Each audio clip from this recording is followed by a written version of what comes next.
It's a due time to Lucius. All-time hit.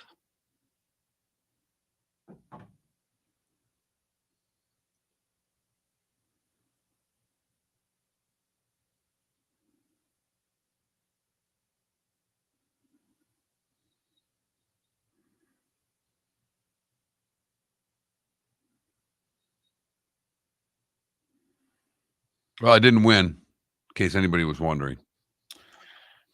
That's why it's 1.25 billion. Oh, no one won, huh? No one won. Yeah, I went to a gas station this morning, and that's the number I saw. Maybe I can win Friday.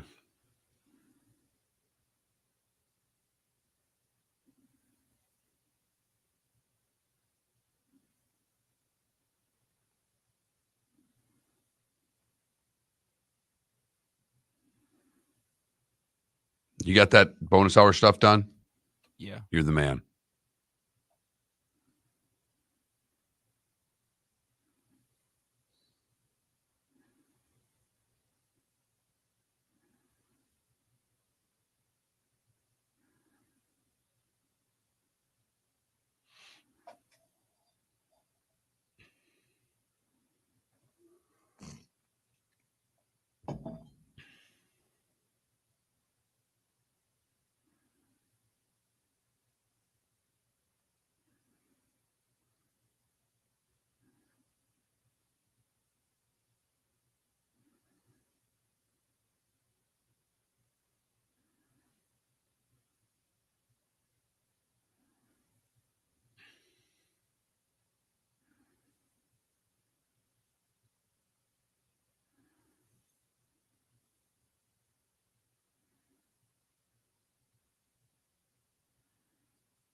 Morning, KW.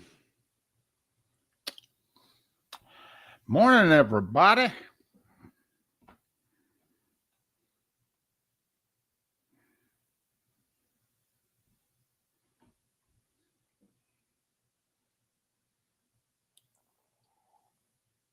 So, I guess Chris and whoever else uses this computer, when they use Adobe Audition, they don't close out any of like the files over time, which is why I think this computer is dying. Like they literally push it an old ass version of Adobe Audition to a point where it has to crash and then they reset it and then do the same thing over and over again. And it pisses me off. Because it's like the computer's old to begin with. So please just give it a rest, eh?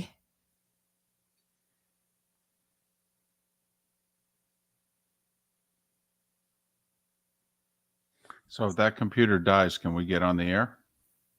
Yes. Yes, we can get on the air. We just can't record the shows. Okay.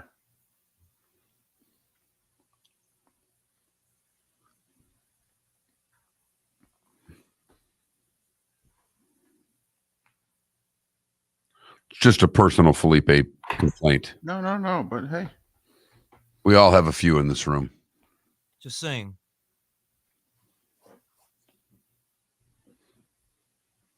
I mean, I know if it ain't broke, don't fix it, but don't break it even more.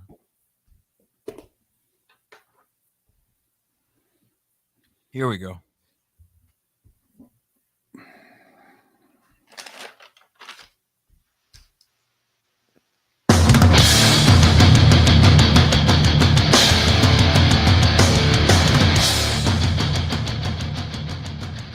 You are listening to Miller and Moulton, exclusively on the Florida Sports Network. And now, here's Mark Miller and David Moulton. Top of the morning to you. First Wednesday of August as we get over the hump together. Hope your week has gone well so far. How the heck are you? Miller and Moulton on the Florida Sports Network. FloridaSportsNetwork.com. Thanks so much for being with us. Magic numbers 24, 29, and 36. 3.5 weeks away from week 0. 4 weeks tomorrow, the first Thursday of the college football season. 5 weeks tomorrow, the Lions and the Chiefs kick off the 2023 NFL season. And for those of you that are complete degenerates or just need to see helmets and shoulder pads, Hall of Fame games tomorrow night. So there. You're about 38 hours away. Top of the morning to you, Mark. How are you? I'm good, David. Good morning to you. You know, I was thinking about the Hall of Fame game, and not from a degenerate standpoint, but there are a lot of people out there. My wife is one of them, that I will turn the Hall of Fame game on Thursday night, and she will get excited just to see helmets and shoulder pads. Just that, because she likes football. She's fired up for the Steelers season to start, and she'll see that, and she'll be like, oh, ooh, look, football. So I think there's... Is it the equivalent of when you see the video? Remember, we live in Florida. Most everybody listening does. And so, we don't get goo goo gaga over the first sights of spring training.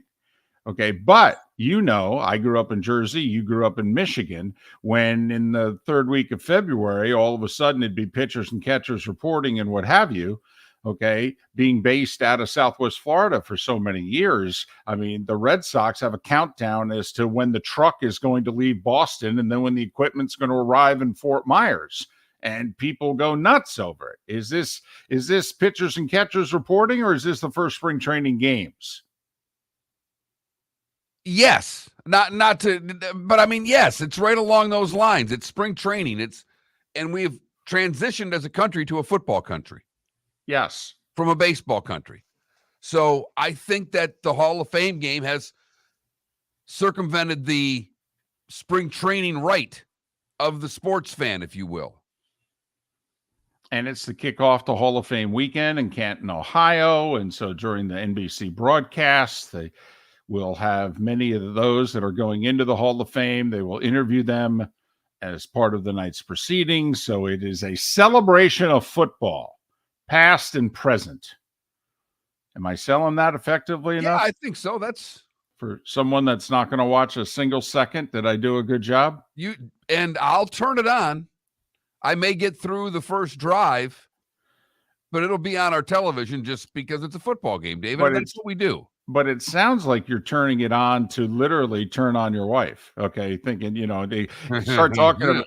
Exactly. You start talking about Kenny Pickett and the Steelers, and I mean, who knows? By 8:30, 8:45, I mean, maybe make it happen. Night moves up a couple nights. I mean, you never know. One can only hope, David. Right. One can only hope. Exactly. So, I understand why you would do it. Hell, by the time kickoff of the Hall of Fame game, my wife's already in bed. So, maybe I'll just barge into her room and go, hey, honey, the Hall of Fame game's on.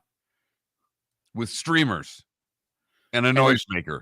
And if she rolls over and says, if Aaron Rodgers is playing, well, it's on. Let me tell you, it is on.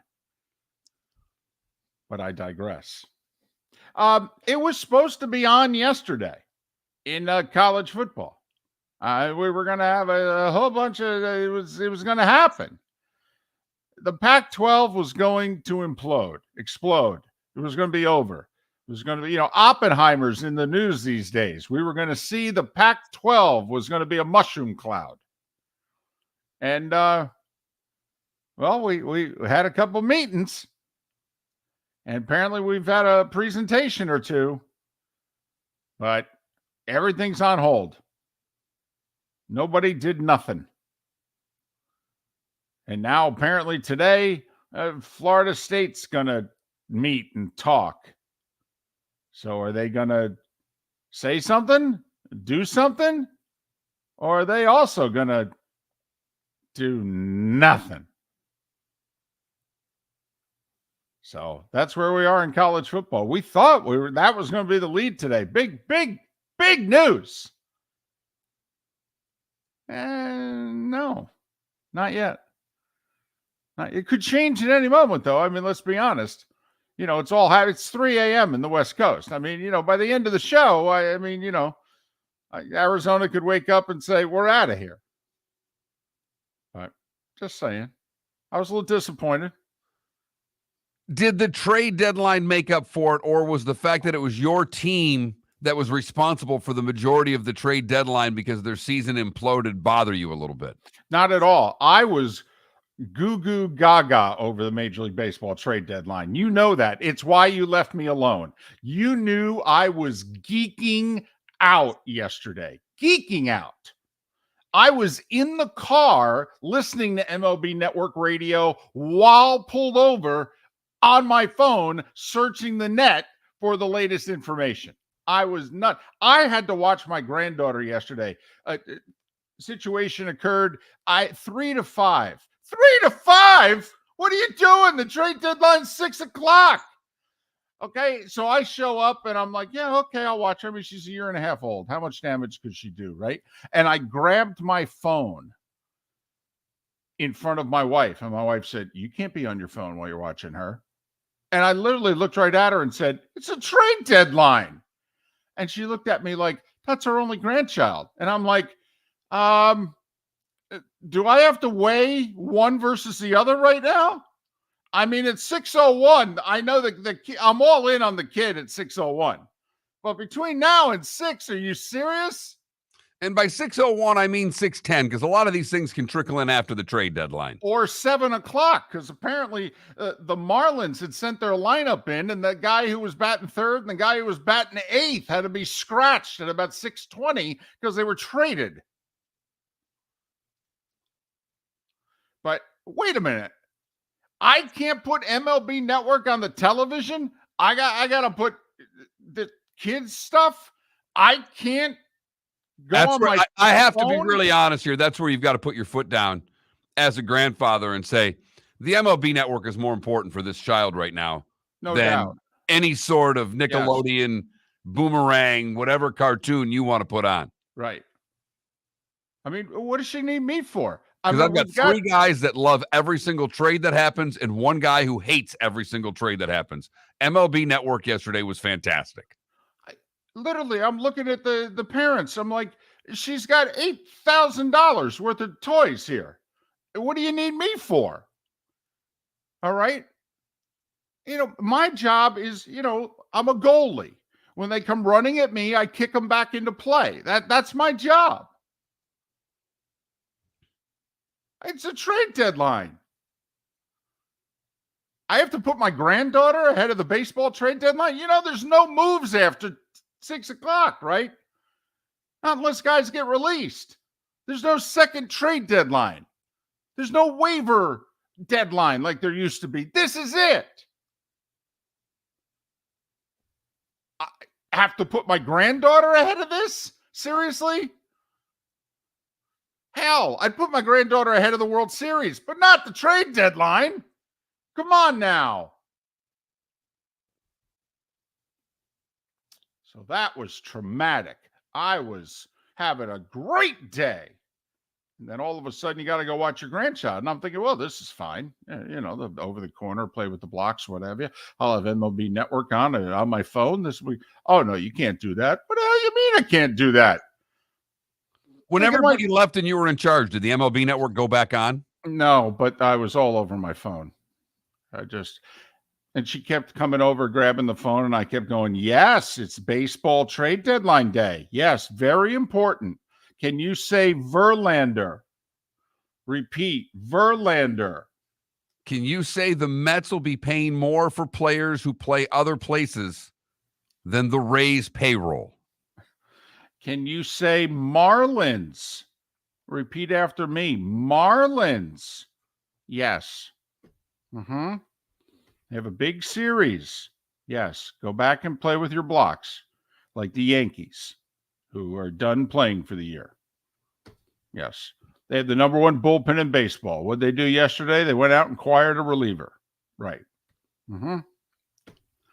They have one of the worst. They're second to last in batting average. They're 6th to last in runs. What did they do yesterday? They went out and acquired a reliever. Right. This is one of the greatest cons. It's right out in the open, too. This is one of the greatest cons in American sports history that's right before our eyes. And apparently, the Steinbrenner family and most of the people who are Yankees fans are just willing to go along with it. one of the more amazing things I've ever seen.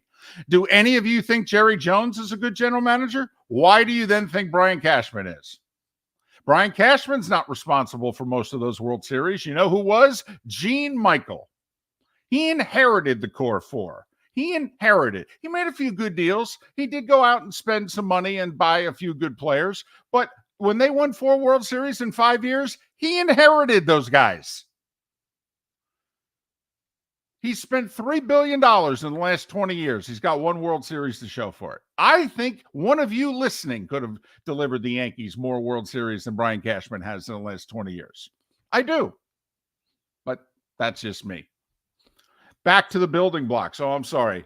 I can't pay attention to MLB. I have to watch the granddaughter. Golly.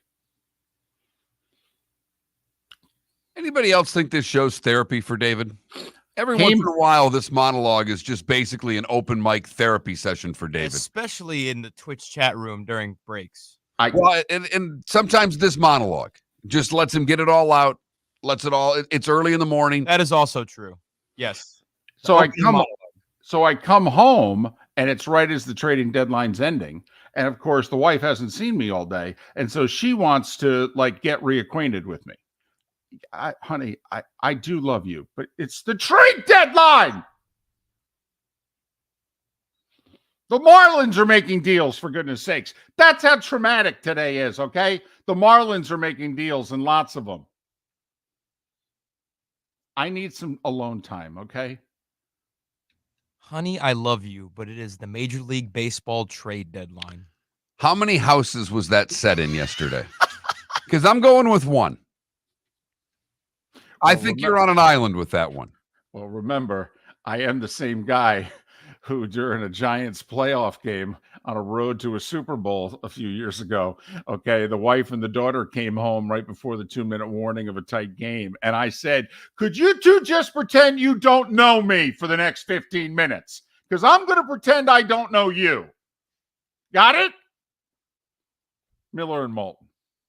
It's time for Dr. Roto's yearly house call, Tuesday, August 15th, 7 o'clock, Shoeless Joe's Sports Cafe in Fort Myers. The second annual Miller and Moulton Fantasy Football Summit, courtesy of the law firm of Michael F. Hornung. Dr. Roto will give you all the tips, secrets, while answering your questions so you can win in fantasy football. Sign up at floridasportsnetwork.com. $50 gets you dinner, non-alcoholic drinks, and Dr. Roto. Seating is limited. Sign up at floridasportsnetwork.com today. The law firm of Michael F. Hornung has successfully represented the citizens of Southwest Florida for over 30 years. As a former prosecutor, the information I know is information you need to know. If you've been arrested for a DUI, a criminal matter, or involved in an auto accident, call the law firm of Michael F. Hornung. I'm a local attorney with local knowledge to assist you through the process. For a free consultation, call 239-437-0095. That's 239-437-0095. Offices in Fort Myers. Located on the East Trail, locally owned Naples Tiki Bar and Grill is an outdoor eatery next to the Hitching Post Shopping Center. Island-inspired food with a true tiki theme. The best place in Naples to enjoy the beautiful weather in Southwest Florida. The Naples Tiki Bar and Grill offers a great menu for dine-in or takeout. Enjoy our famous pulled pork, huge burgers, and tiki bar cocktails. Don't miss happy hour every day from 3 to 6 and live music 7 days a week. See you soon at the Naples Tiki Bar and Grill, 11498 Tamiami Trail East. Hello, friends and family of Southwest Florida. Are you looking to tap into the electric vehicle market? Well, look no further, because we here at Southwest Florida Golf Carts have just what you need. E-bikes, golf carts, LSVs, scooters, and more. Come down and talk with one of our experienced sales reps, have a soda and a smile, and you could be cruising the streets in your new EV today. Stop by the store or visit our website at flgolfcarts.com and enter for a chance to win $100 off your next purchase by answering John's monthly sports question. You were listening to Miller and Moulton on the Florida Sports Network.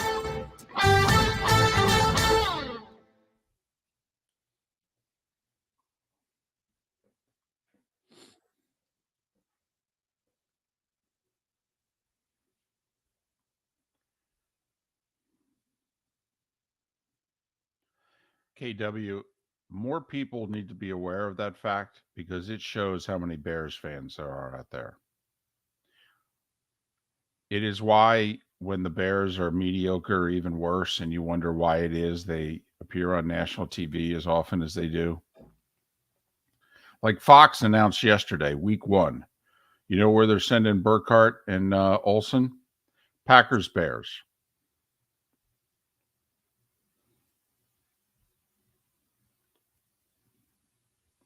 That's their week 1 assignment. No, Mongo. The show just started.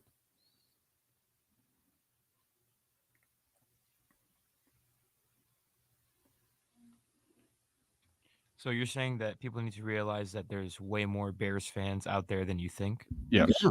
Oh. Yeah, They're a staggering number of Bears fans.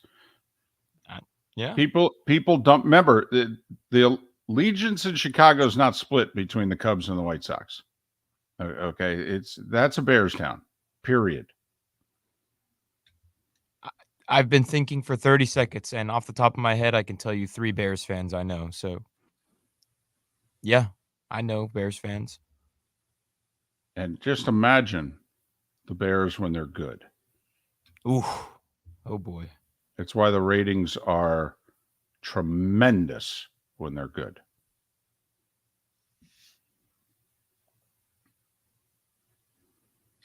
I mean, when they were in the Super Bowl in 2006 in Miami, I mean, my friends that are Bears fans tell me that they remember that. That they remember the Devin Hester touchdown. One of the greatest moments in Super Bowl history, by the way. That was Miller and Moulton's first joint radio row for a Super Bowl. That Super Bowl. We did the week down there at the convention center. Nice. And even Tony Dungy has to laugh about that. He's like, yep, maybe the greatest kick returner in the history of football. And we start off a Super Bowl kicking it to him.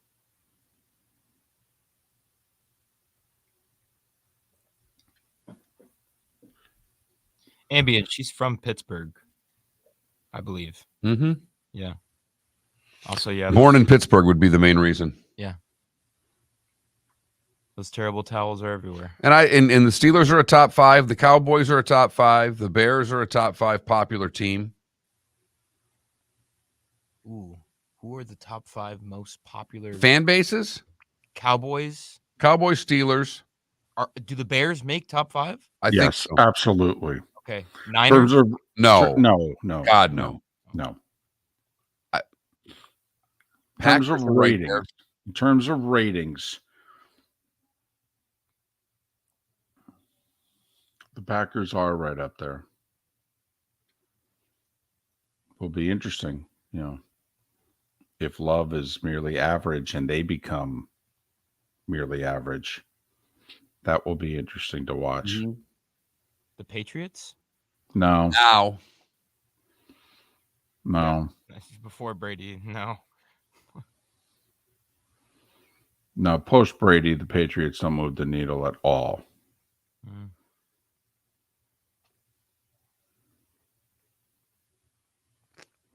What about the Chiefs?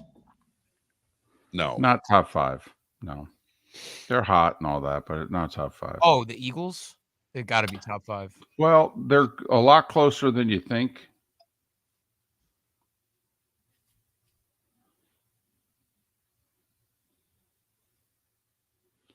Believe it or not, the Raiders are pretty close. The Raiders are everywhere. The Raiders rate. The Raiders draw.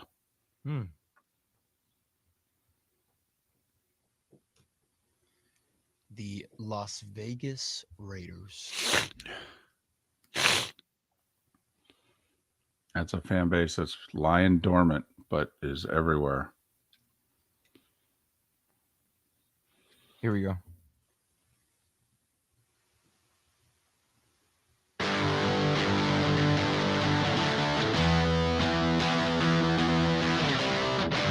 You're listening to Miller and Moulton, only on the Florida Sports Network. 21 minutes past the hour. Top of the morning to you. How the heck are you?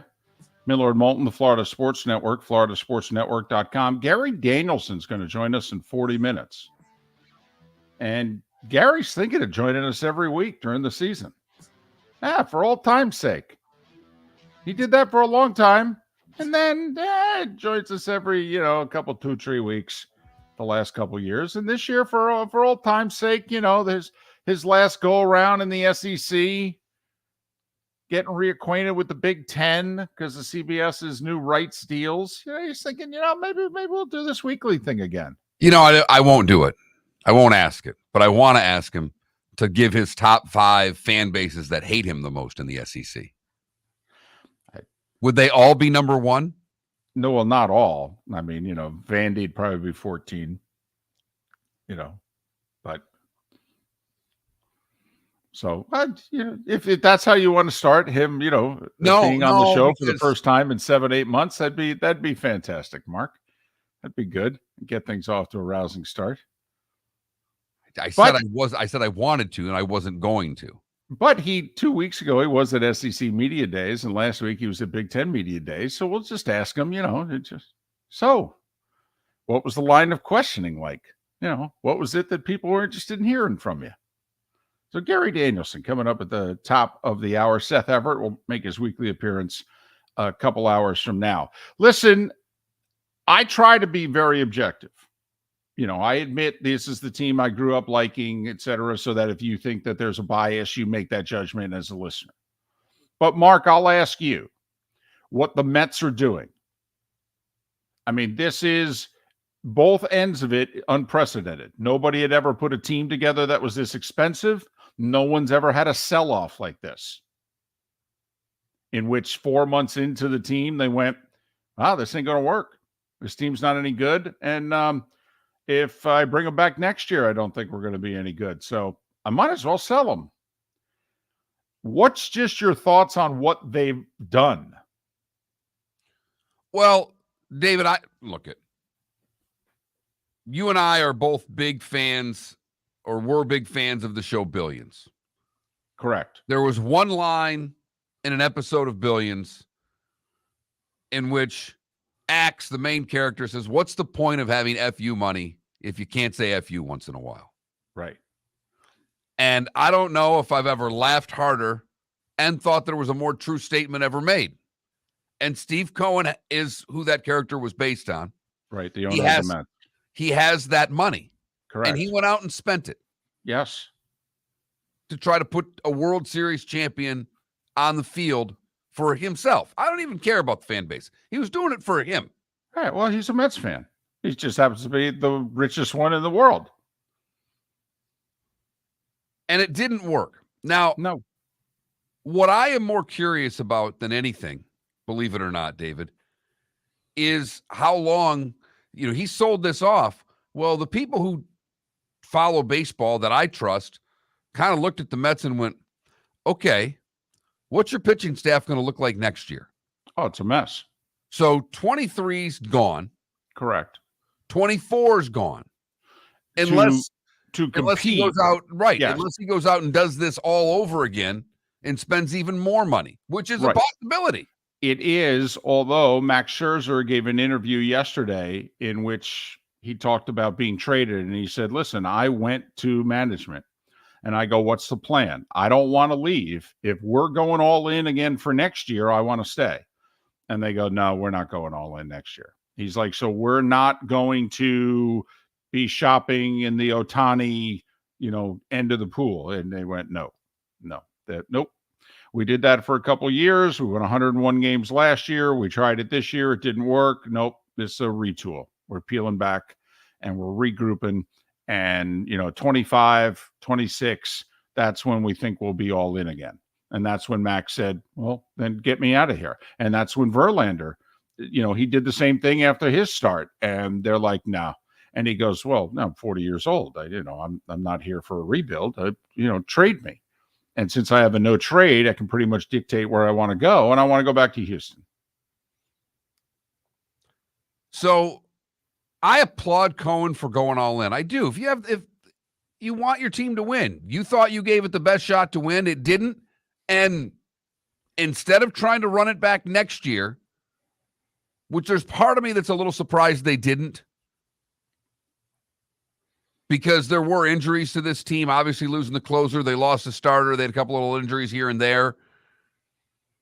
I thought with the pitching staff and what was coming back on the pitching staff, they may run it back. But I applaud them for going all in. And when it doesn't work, he has the money to rebuy a farm system. And that's what they did. Yes. They had a middle-of-the-road farm system, according to most people. The highest ranking I saw for them was like 11, but most people had it in the mid to late teens. And Cohen's like, yeah, we have no pitching in the system. And then we really, our best players we've called up this year, and we don't have anybody coming up in the next couple of years, and that's ridiculous. So let's trade these guys. Let's build up the farm system. Let's retool. May take a couple years, and we'll talk again down the road. The Marlins, meanwhile, are all in. All in. They were arguably the most active team yesterday, Mark. They acquired left-handed pitcher Ryan Weathers from San Diego, first baseman Josh Bell from Cleveland, third baseman Jake Berger from the White Sox. They acquired pitching. So they went out and got a starter, a closer, even though he blew the game last night. More on that in a bit. And 2 corner players, 2 bats. Well, it's what they needed. I mean, their general manager went out and got what they needed. They gave up a bunch of parts that they could afford to give up. They even loaded Jan Segura's salary in the whole thing, which I thought was amazing. Now, they did give up one really good pitching prospect, a lefty, Jake Eder. They did that for the third baseman from the White Sox. There are a lot of people that are going, ooh, that one's going to come back and harm them. Well, okay. Okay.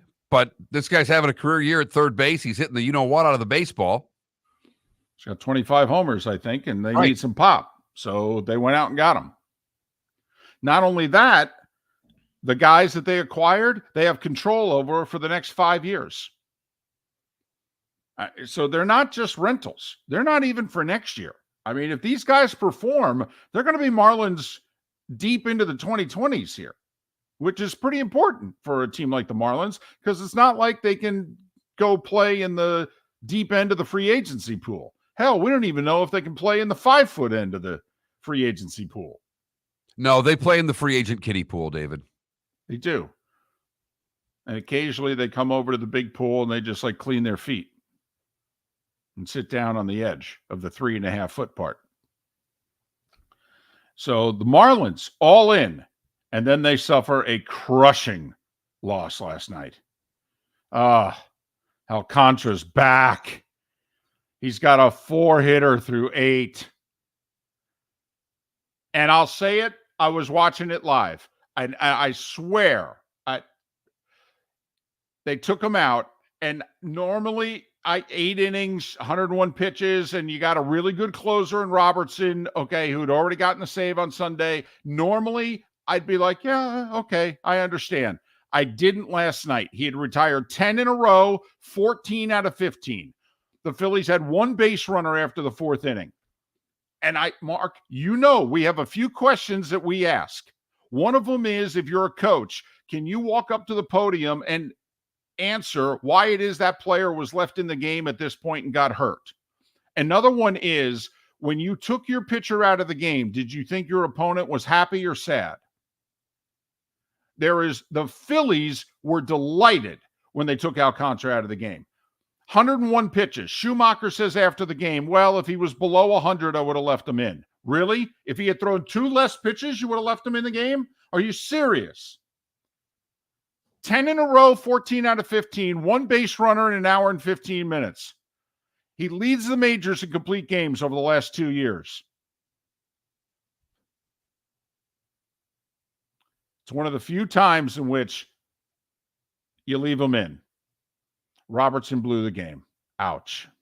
Located on the East Trail, locally owned Naples Tiki Bar and Grill is an outdoor eatery next to the Hitching Post Shopping Center. Island-inspired food with a true tiki theme. The best place in Naples to enjoy the beautiful weather in Southwest Florida. The Naples Tiki Bar and Grill offers a great menu for dine-in or takeout. Enjoy our famous pulled pork, huge burgers, and tiki bar cocktails. Don't miss happy hour every day from 3 to 6 and live music 7 days a week. See you soon at the Naples Tiki Bar and Grill, 11498 Tamiami Trail East. Hello, friends and family of Southwest Florida. Are you looking to tap into the electric vehicle market? Well, look no further because we here at Southwest Florida Golf Carts have just what you need. E-bikes, golf carts, LSVs, scooters, and more. Come down and talk with one of our experienced sales reps, have a soda and a smile, and you could be cruising the streets in your new EV today. Stop by the store or visit our website at flgolfcarts.com and enter for a chance to win $100 off your next purchase by answering John's monthly sports question. Ladies and gentlemen, once again. Yeah, hi. Excuse me. Hey, the line starts back here. Ma'am, if your party's not here, you're going to have to go around again. If you had the opportunity to avoid all this, wouldn't you? Salt Live is the official transportation provider of the Miller and Moulton Morning Show, making your trip to and from the airport seamless and stress-free. Salt Live is supported with the help of local partners like the Bayfront Inn. Gather your family and friends and enjoy a leisurely day on the water with a pontoon or deck boat. If you prefer to explore the waterways without a motor, the Bayfront has canoes, standboards, and kayaks. At the end of your journey, enjoy lunch or dinner at the Bamboo Tropical Bar and Grill. The Bayfront Inn, something for everyone on 5th Avenue in downtown Naples. BayfrontInNaples.com. When you need a ride, book with Salt Live Transportation, 308-8686, or book on saltlivetransportation.com.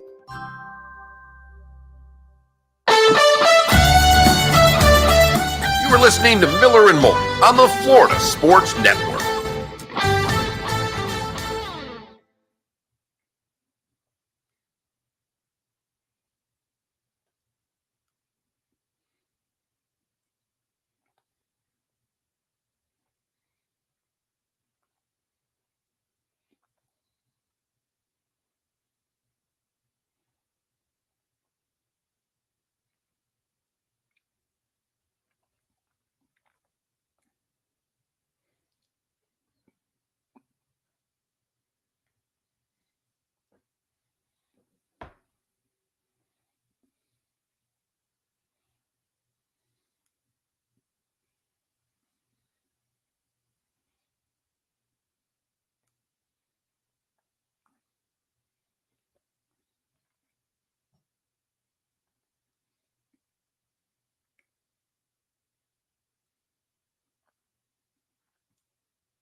There is a prison in a more ancient part of the world. A pit where men are thrown, suffer, die. It's kind of how it feels like to be a Marlins fan.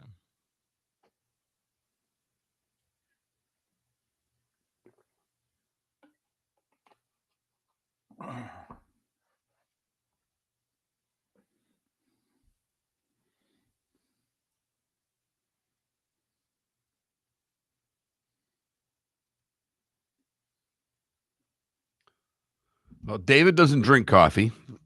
No. I used to be a Starbucks French roast that I got at Costco, but they haven't had it on sale in a while. So right now I'm doing the Costco brand French roast. It's quite nice.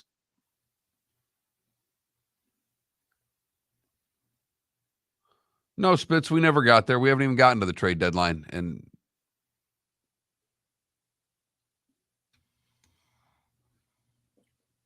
I think it's a shame that the Tigers are that stupid that they tried to trade someone to a team that he wouldn't be traded to. I can't believe they didn't have another trade lined up. He only had a no trade to 10 teams. So 2/3 of the league he could have been sent to. I mean, now they're going to get nothing for him? It's a crime. It's ridiculous. David likes to use the phrase organizational malpractice. That's a case of it right there. Yeah, okay, your best deal was with the Dodgers. The other thing, by the way, is much like the Verlander deal, which happened by 3:00. Why? It was complicated. There was a lot of cash involved. Verlander had 2 veto processes as part of his deal. That's why the Mets were negotiating this deal early, because if he vetoed it there, they had to go back and deal with somebody else. I mean, the word was Tampa Bay, Baltimore, and the Dodgers were all offering more for Verlander than Houston.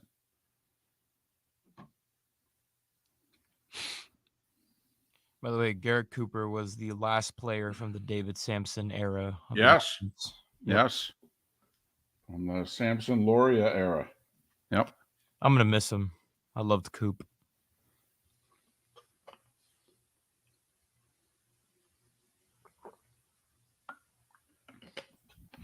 No, Ambien, the Commanders are probably a top 10 fan base in the NFL. That's the irony of all of this.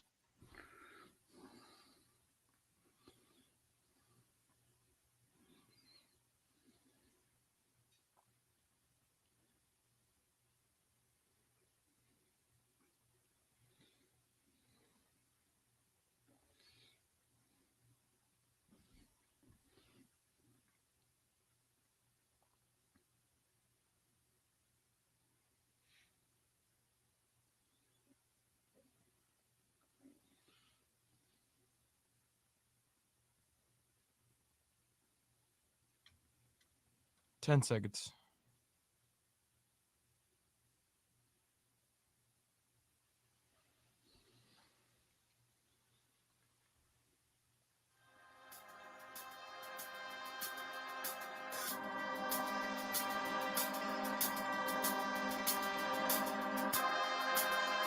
You're listening to Miller and Moulton, only on the Florida Sports Network.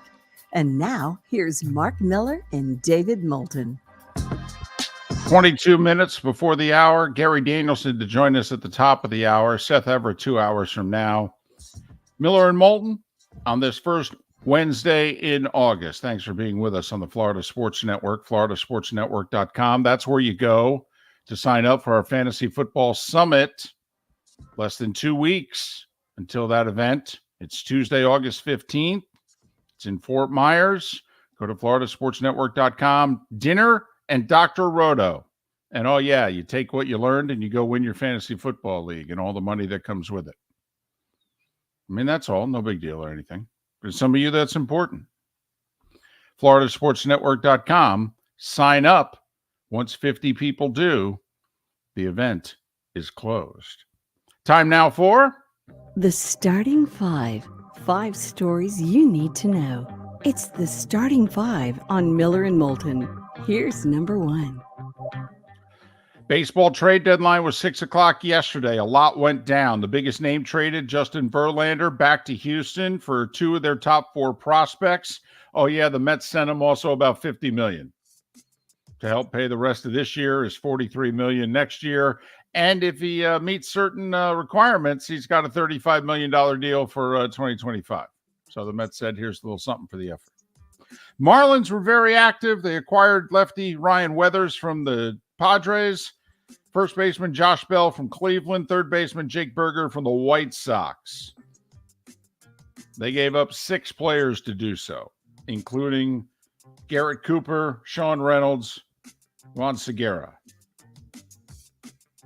A top lefty pitching prospect, Jake Eder, went to the White Sox for Berger.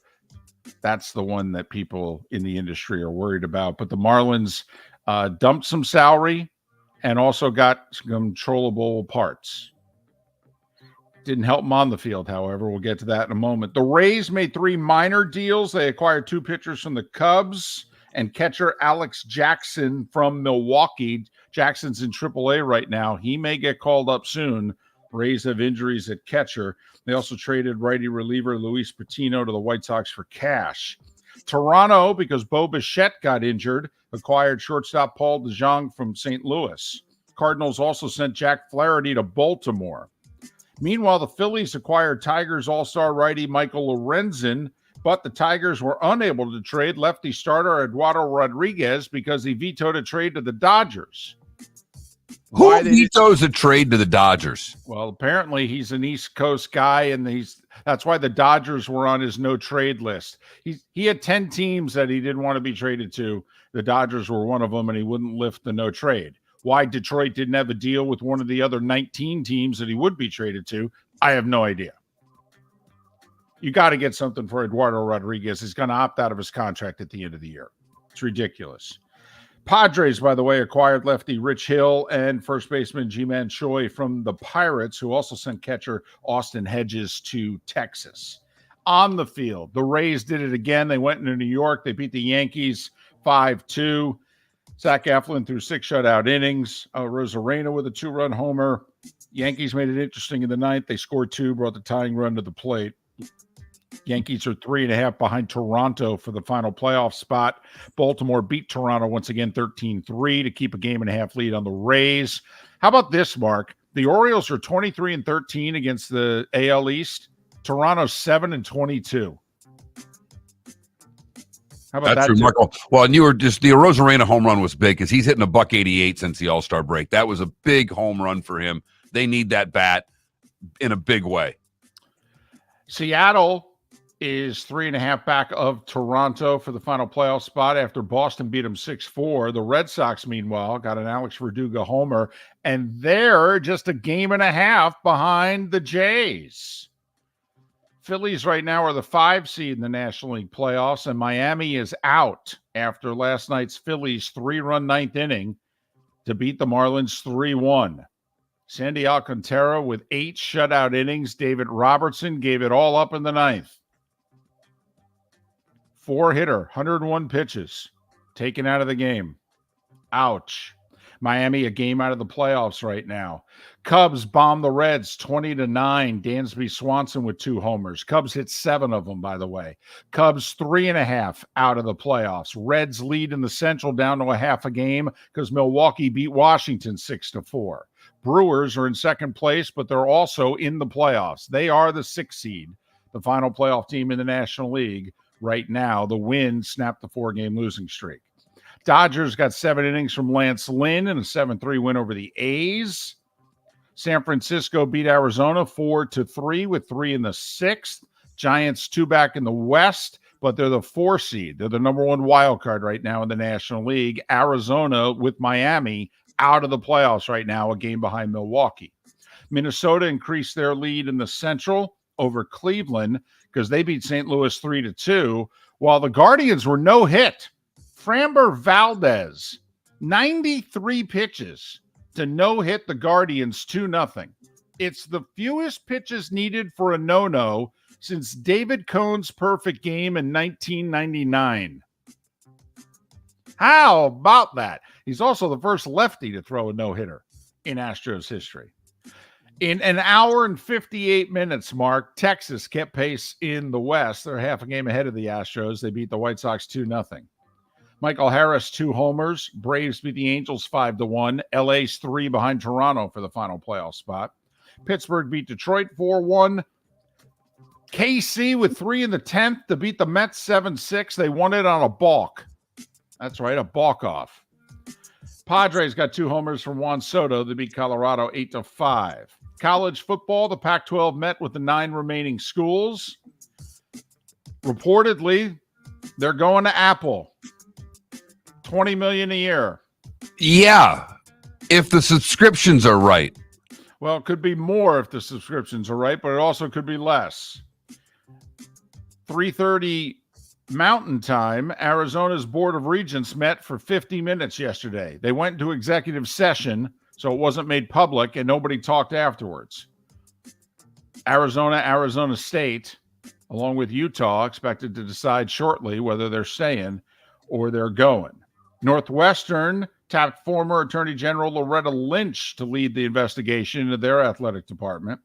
Iowa State quarterback Hunter Deckers is facing a whole bunch of charges for betting on college sports, including betting in a game in which he played in 2 years ago against Oklahoma State.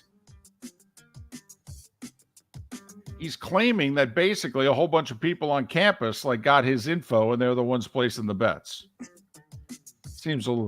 That's a good story. Seems a reach. By the way, the ACC media preseason poll came out yesterday. Clemson picked to win the conference. They got 103. Out of 175 first place votes, Florida State got most of the remaining ones. Miami picked fifth. Carolina, NC State picked third and fourth for those interested. NFL, the Bucs say their defensive lineman, Kalijah Cansey, is going to miss 4 weeks with that calf injury. Their season openers in 5.5. Cooper Kupp left Rams practice yesterday with a hamstring injury. No telling the severity of it. That doesn't sound good. Bengals running back Travion Williams. He was carted off with a right ankle injury. Will they sign Zeke Elliott already, please? What the heck? Raiders released tight end O.J. Howard. Is that one of those guys you're surprised? Didn't you think O.J. Howard was going to be... I mean, I didn't think he was going to be Travis Kelce, but I thought O.J. Howard was going to be a good NFL player. And just fluttered. Yeah. Didn't work. That's a surprise. By the way, Alvin Kamara is meeting with Roger Goodell tomorrow. He settled that whole Las Vegas brouhaha from the Pro Bowl a couple of years ago, but that doesn't mean he can't be suspended. How many games do you think he'll get? Well, here's the Saints' first 4, just for the heck of it. Home for Tennessee, at Carolina, at Green Bay, and then home for Tampa Bay, week 4. Think he gets 4? No, I don't. I think he gets 2. That was where I was leaning. But just throughout the first 4, it's Raj. It's the hammer. You never know what the hammer is going to do. By the way, Hall of Fame game tomorrow night. NBC, by the way. This isn't like the Pac-12. This is the NFL. You can see these games. NBC, Jets, Browns. Finally, in golf, Tiger making some news yesterday. He was elected to the PGA Tour Policy Board. He was named player director. It also gives the players the majority of people on the board for the first time ever. It's the Players Tour, David. I mean, it always has been. No doubt about it, Mark. No doubt about it. He also endorsed the leadership of Jay Monahan. Wow. For those of you that think like Tiger's not, Mr. Corporate, please. He's as in the tank as anybody. And that at 11 minutes before the hour. That's it. I went through it. It's great. 2 pages, by the way. The first 2-page, starting 5 I've ever had. And I just ripped right through it. That was the Starting 5 every weekday morning at this time on Miller and Moulton. He's fired up today, folks. I am. No 2 ways about it. I am. We've got conference realignment on the horizon, and we just had a major trade deadline in which the sport treated it like a big deal. You're talking to 2 hockey guys here. There's 174 trades that get done at the NHL trade deadline. That's what Miller and Moulton expect out of a trade deadline, okay? It's a real opportunity to improve yourself. 2/3 of the league's in playoff contention. Then make some deals. And guess what? They made deals. All right. That's what I like to see.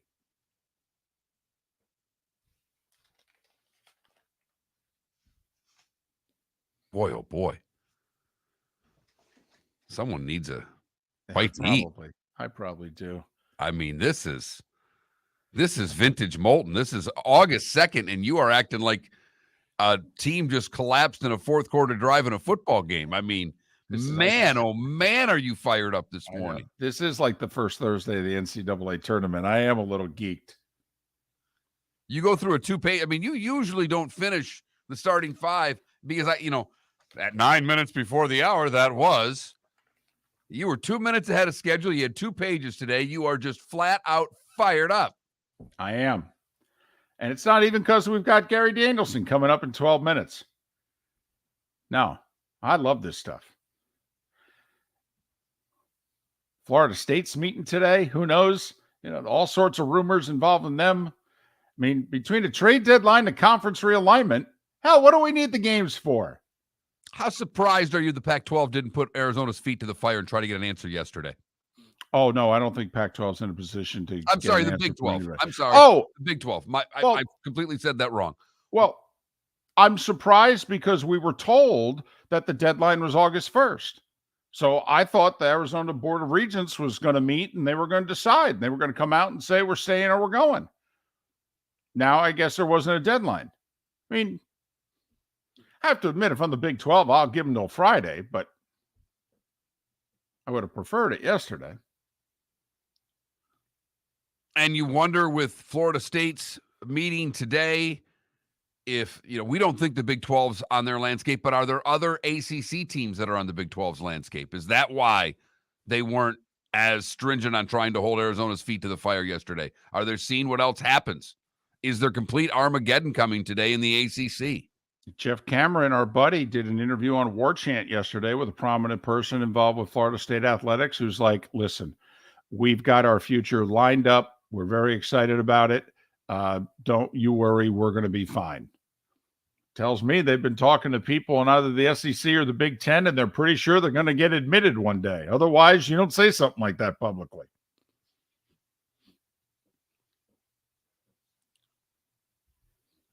Feel like this is the calm before the storm. And the college football landscape is going to just completely be obliterated here in the next 24 to 48 hours. Well, I certainly think it's going to get obliterated this month. Now, it could also be obliterated, but not to kick in until 2026. Remember, Oklahoma and Texas announced 4 years in advance they were leaving. Did 3 years in the Big 12 and negotiated a year early exit. I mean, the same thing could be happening with Florida State, Mark. I mean, the SEC's already got a schedule out for 2024. I mean, nobody's joining the SEC next year who's not named Oklahoma and Texas.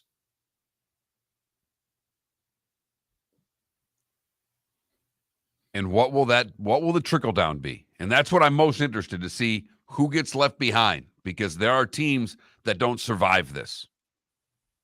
Gary Danielson from CBS Sports for his first appearance of the season of what could be many, apparently. I'm excited, almost as excited as David right here on the Florida Sports Network. The law firm of Michael F. Hornung has successfully represented the citizens of Southwest Florida for over 30 years. As a former prosecutor, the information I know is information you need to know. If you've been arrested for a DUI, a criminal matter, or involved in an auto accident, call the law firm of Michael F. Hornung.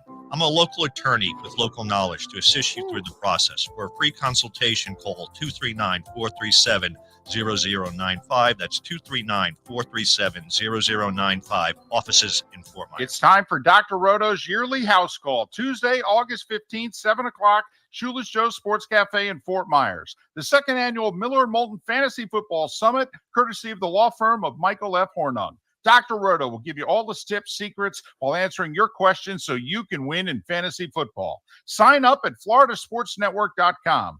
$50 gets you dinner, non-alcoholic drinks, and Dr. Roto. Seating is limited. Sign up at floridasportsnetwork.com today. Hello, friends and family of Southwest Florida. Are you looking to tap into the electric vehicle market? Well, look no further, because we here at Southwest Florida Golf Carts have just what you need. E-bikes, golf carts, LSVs, scooters, and more. Come down and talk with one of our experienced sales reps, have a soda and a smile, and you could be cruising the streets in your new EV today. Stop by the store or visit our website at flgolfcarts.com and enter for a chance to win $100 off your next purchase by answering John's monthly sports question. Visit Jason and Todd, Diamond District. 20 years ago, Jason and I had the idea for a jewelry store like no other. With a vast selection of certified diamonds priced 8 to 12% over cost. A team of individuals who are educated, driven, and believe in cultivating relationships. Today, we have become one of the largest independent jewelry stores in the country. Todd and I love what we do and are in the store nearly every day, along with our GIA gemologists, master jewelers, custom designers, and non-commissioned diamond consultants, all of which we consider family. As direct diamond importers, we travel the world, forging relationships and sourcing diamonds. What we love most about our business is that we can call Southwest Florida our home. If selection, value, and comfort are important to you, give the Diamond District an opportunity. You won't find a better diamond buying experience. Todd and I look forward to shaking your hand and welcoming you to our Diamond District family. at the Diamond District. Located on the East Trail, locally owned Naples Tiki Bar and Grill is an outdoor eatery next to the Hitching Post Shopping Center. Island-inspired food with a true tiki theme. The best place in Naples to enjoy the beautiful weather in Southwest Florida. The Naples Tiki Bar and Grill offers a great menu for dine-in or takeout. Enjoy our famous pulled pork, huge burgers, and tiki bar cocktails. Don't miss happy hour every day from 3 to 6 and live music 7 days a week. See you soon at the Naples Tiki Bar and Grill, 11498 Tamiami Trail East. You're listening to Miller and Moulton on the Florida Sports Network.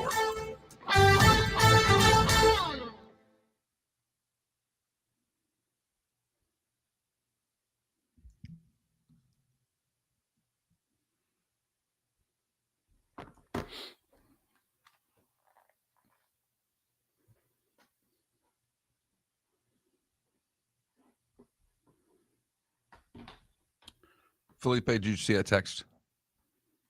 Say again? You just got a text. Different phone number for Gary. Try that one first. I think he's got it set up in the office. It would sound better. No video in the office? Isn't he ready to come on? I don't think so. I don't know. Outside of CBS Sports HQ, I don't know that he does video. And I don't know if he does that from his office.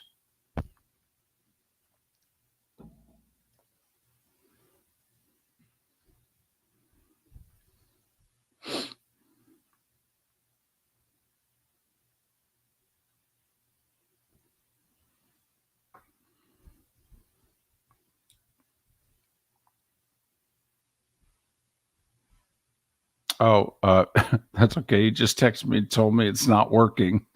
What's that, his office? Yeah. So do the first number.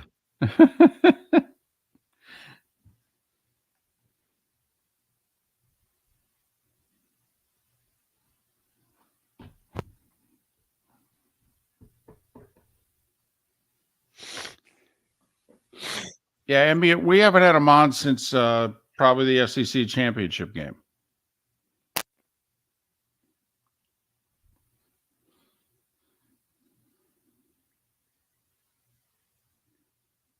Wes, I was told they got him on the concourse, though, out.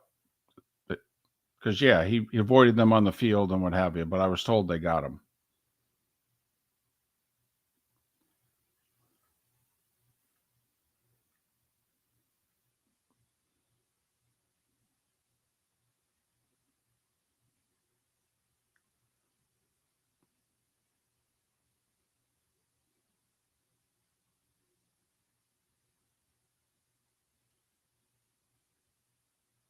Yeah, Gary and I got hooked up right before the 2004 college football season. And then when Mark and I joined forces in 2006, he was a weekly staple for damn near the whole show.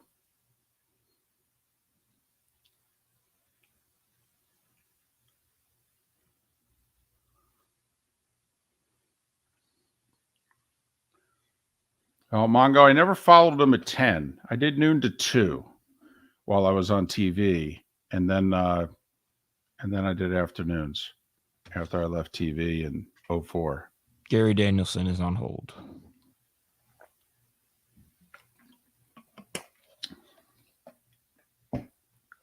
Because at 10 o'clock, we were either running Kornheiser or Cowherd. Did you see that Cowherd story? No. Apparently ESPN's going to go after him hard. Of course, he's under contract for 2 more years, but... What, to bring him back at noon? Or whenever.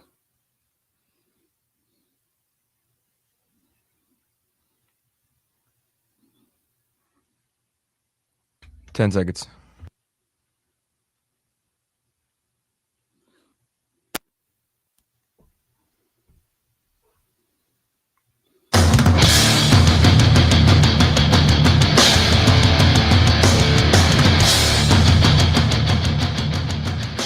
You are listening to Miller and Moulton, exclusively on the Florida Sports Network. And now here's Mark Miller and David Moulton. Hour number 2 of Miller and Moulton on this Wednesday. Thanks for being with us. Miller and Moulton, the Florida Sports Network, floridasportsnetwork.com. Make sure you go to floridasportsnetwork.com. Sign up for our Fantasy Football Summit. It's Tuesday the 15th. Dinner, Dr. Roto. Get all the info you need for your fantasy draft and then to win your fantasy league. He's beginning his 18th year calling college football on CBS. He's Gary Danielson, and he's been with us the entire time as well. One of the best friends this show has ever had. Gary, welcome. How are you?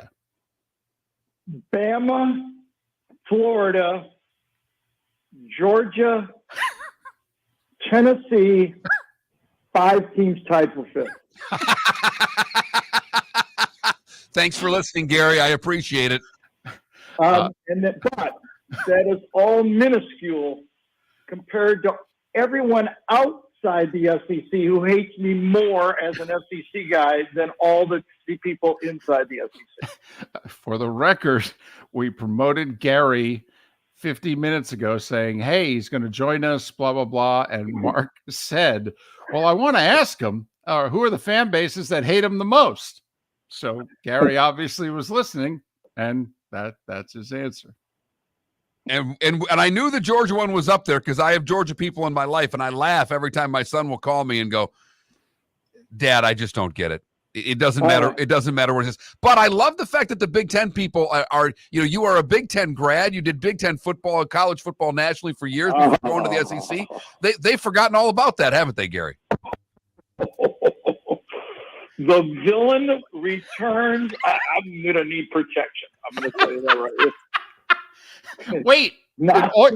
It's not. Well, on top of that, Mark, they saw me play at Purdue and the Lions, which adds to their angst. See, down here, they never saw me play, so they think I was kind of good. But up there, they don't at all. This is CBS's final year with the SEC. What a job. What a job. And then CBS beginning this year is transitioning to broadcasting Big Ten games. So Gary 2 weeks ago was at SEC Media Days, and last week was at Big Ten Media Days. What were you asked? Before you ask you another question, I do just one more little. Everybody was really nice. They were trying to be nice, but this one, there was a table of interviewers, and I asked answering questions, and it bothers me when somebody, like, I would ask a question to a coach and he can't answer. It was just a question. Just answer it any way you want. I don't really care, And so this one, he was, 23, 4, 5, and he had one of those phones. So he's got a, I don't know, show or whatever. And he goes, he was a Purdue guy. And he goes, Gary, I know you're in the cradle of quarterbacks for Purdue, but it really wasn't for your football. I mean, what do you think you're in there because you're broadcasting? I'm going, wow, that was nice. I'm thinking to myself, and I just swallow and go, yeah, obviously I go like that. But that was his fastball right at the beginning. Like, hey, you suck, but you're in there. That can't be right, like that. So I went, all right, whatever. I play golf 3 times, 4 times, 5 times a week. I'm doing okay, so whatever. So what do you guys want to talk about? Well, we'll throw it in underhanded as opposed to the fastball at your head. So besides the trip down memory lane, because obviously it's CBS's swan song at the SEC, so I'm sure you were asked a lot of questions about the 17 years previous. What is it that they were most curious about your thoughts about this year's SEC? At the Big Ten Media Days? No. First, I'm going back 2 weeks to SEC Media Days. Oh, yeah. A little bit of like, what does it feel like again to really know that you're lame ducks, and is it going to be uncomfortable? That kind of stuff that you guys have talked about. That this league this is really a gap year. I mean, everybody's ready to move on to 2024. They want to get this thing over with. I mean, They're anxious for Texas and Oklahoma to get into the conference. They want the new TV deal to talk. But there were a number of local shows that, pitched it to me as, do you think that the SEC going with one network, just ABC and ESPN, and not doing that 3:30 game on ESPN, on CBS is, that's going to be different. What's it going to be like? What do you think? I don't know. It's way above, but I said, things are changing. College football's changing. And, 10 years from now, we'll hope that the people who engineered these moves, the TV rights deals, the commissioners, I hope they knew what they were doing, because a lot is changing in college football. Gary, you were fun coming on and the fan bases and all that, but you've been able to take emotion out of this. How have you been able to do this as long as you have at the top of the game and keep the emotion out of it and just be an analyst? Because not everybody in your job can do that. And you have maintained the ability to, I don't mean to simplify it, but to just be an analyst. Mark, it's a good question, because we all like to be liked, and it's, I'm very aware of Twitter. Even now my grandkids, go on and go, geez, Gramps, and I go, yeah, I know. I think it just deals back to a lot of disappointment in my college career. I envisioned myself as a much better player than what happened when I was in Purdue. It was very unfulfilled. So I had to believe in myself a lot as I climbed the ladder to get into the NFL. It was very difficult. Nobody believed in me. Battled my way through minor leagues, everything to get up there. So I'm just used to depending and believing in myself. And I get a lot of good feedback as well. And one of my main messages when I did SEC Media Days was, despite what people read, and I understand the fan bases, and it's kind of fun to yell at the announcers. I mean, I do it when I watch TV too, okay? But for the most part, and I'm talking, there's very few occurrences, I have been treated with great respect by the SEC fans. Most of them go, hey, Gare, they kid me. It's fine. It's all fun.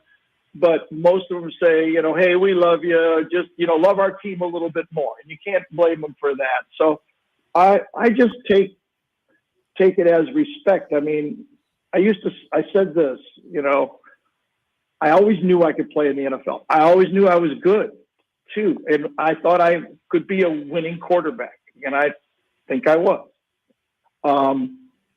You don't play 13 plays in the NFL if you can't play. And I played 13 years, and I just didn't sit the bench. I played. And the same thing in this business. If you can't do what I'm doing, you can't last 34 years. And I've been done top-notch football games since 1990. So I just take my encouragement for my accomplishments. And sure, I would love to be Keith Jackson or Vern Lundquist, loved, but I don't seek that. I feel like my job is to stick to X's and O's and not play to the crowd. And I decided a while back not to try to rebut Twitter. That, I had my 3.5 hours on Saturday, and they get whatever they want in between, and, just deal with it myself. And I think I've handled it pretty well. Do you want to share the line, the trade-off that you came up with at SEC Media Days, the proposal that you gave not only the league, but all the radio shows?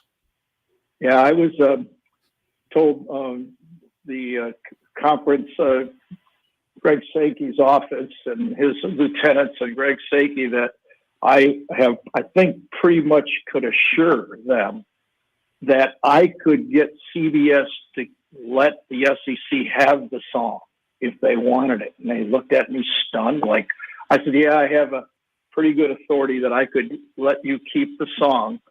The only trade-off is you have to keep me for 5 more years if you want to do that. And I challenged them to put that as a poll question on all their radio shows to see if they wanted the song that bad. So apparently on a few of the radio shows that Gary went on, that was their poll question of the day. He's Gary Danielson of CBS Sports. You have to keep Gary. This will be his 18th year doing the SEC on CBS. It'll also be his first year of doing some Big Ten games on CBS. We'll get to the Big Ten in a moment. It's been Alabama for almost your entire tenure. Nick showed up year 2 of your run. Right. And now obviously it's Georgia. Is there anybody else that enters the fray? LSU made the title game last year. Do we think it's going to be anyone besides those 3 in Atlanta? Probably not.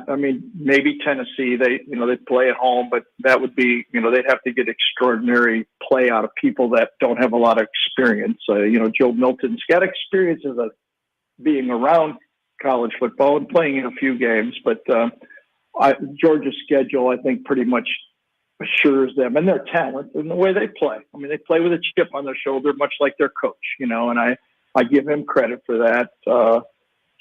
Georgia was always talented, but now they have that chip and that desire, and they play tougher football. They're more disciplined than they used to play. So, Alabama is very young, and we'll see. But LSU is the mainstay. I think Texas A&M is going to be a little better than people think. But that SEC West. If you don't have a good game, there's a lot of offenses in the West that can grab you. So Ole Miss can move the ball. They're going to move the ball. Arkansas has one of those quarterbacks that's dynamic that can move the ball. So Alabama has a much more difficult path, but it will be interesting. And as you say, it's been Alabama mostly, but the difference in the SEC than the Big Ten is, as the way the Big Ten has always been being dominated by Ohio State and Michigan, and Ohio State most dominant recently. This league has had multiple champions, and more importantly, the fan bases of this league all measure success of their teams, their football teams, by competing for national championships, from Tennessee to Georgia to Auburn to Florida to LSU to Texas A&M. There's just a higher. Maybe it's Gary. We got to run to break. The fan base. We're up on it. He's Gary Danielson. More with Gary coming up. The law firm of Michael F. Hornung specializes in criminal defense, DUI, personal injury, nursing home claims, and auto accidents. I'm a former prosecutor with over 34 years of experience. The information I know is information you need to know. If you've been arrested for a DUI, time is of the essence to maintain your driving privileges. Call the law firm of Michael F. Hornung for a free consultation. At the law firm of Michael F. Hornung, we are committed to excellence in your representation. Being a local attorney with local knowledge is clutch to the success of your case. For over 30 years, we have successfully represented the citizens of Southwest Florida. For a free consultation, call 239-437-0095. That's 239-437-0095. Our offices are conveniently located in Fort Myers. Visit online at mfh-law.com. Hello, friends and family of Southwest Florida. Are you looking to tap into the electric vehicle market? Well, look no further, because we here at Southwest Florida Golf Carts have just what you need. E-bikes, golf carts, LSVs, scooters, and more. Come down and talk with one of our experienced sales reps, have a soda and a smile, and you could be cruising the streets in your new EV today. Stop by the store or visit our website at flgolfcarts.com and enter for a chance to win $100 off your next purchase by answering John's monthly sports question.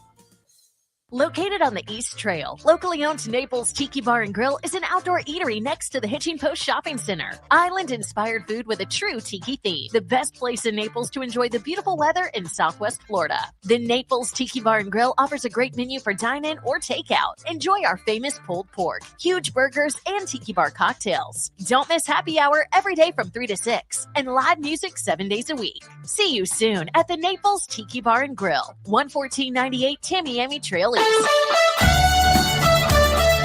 are listening to Miller and Moulton on the Florida Sports Network.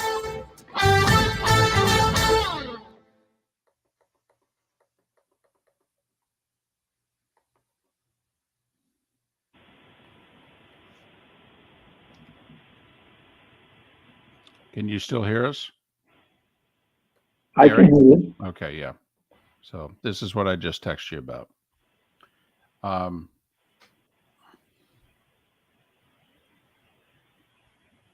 Understand. We had a question from a Gators fan. Okay, your thoughts on the Gators this year?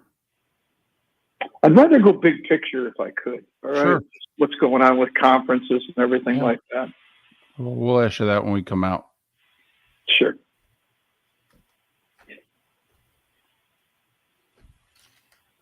How's the golf game? It was pretty good. I'm a 5 now, so if you don't shoot, 78, you lose. So it gets a little frustrating. You don't play well. The two guys I play with are 2 and a 3, so they beat me soundly all the time. So that's no fun. But I'm used to losing. So.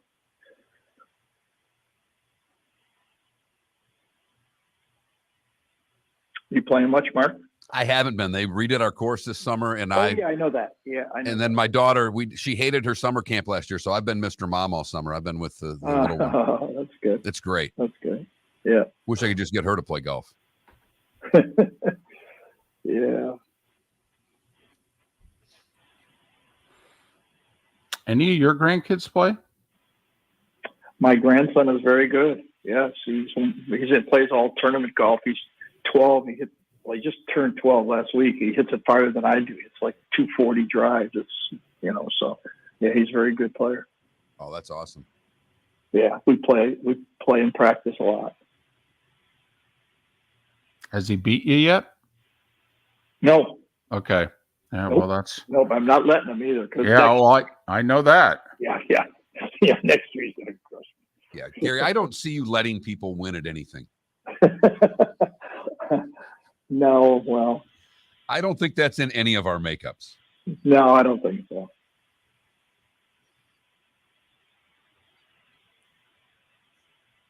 No, I didn't let my kid win at board games either. Oh, I don't let Maddie win at anything. No. I mean, if she wins, but right. I don't let her win. I think I've done that, to tell you the truth. I've let my kids win those things, Sometimes I didn't, but then sometimes I did, so. No, I never let her. Now with all my grandsons, they come over and we play blackjack and I deal and win everything every time. They want to be the dealer. I go, nope. Pays to be the house. That's right. Exactly. Yeah. You're teaching them a valuable lesson. You want to be the house. Exactly. In life. I go, how come you always win? I don't know. I go like that. I would let her win at Candyland. Otherwise, but Monopoly, no chance. No chance.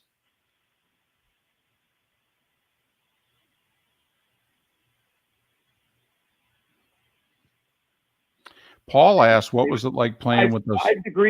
5 degrees cooler up there? Or is it hot? Just as hot? No, it's been every bit as hot as Southwest Florida. It really has. Gotcha. Yeah. By the way, we got about a minute or so. Paul asked, what was it like playing with those 2 number 20s that you played with the Lions? I only played with, but my 220s are different than everybody thinks. Right. Do you know that, Mark? Yes. It's yeah. Well, obviously it's Billy, but is it Lem Barney? Who's the other? Yeah. Lem Barney, right? Yeah. Well, who I watched when I was in high school. I got to play with Charlie Sanders and Lem Barney, who, I grew up watching, and I played with them. It was amazing.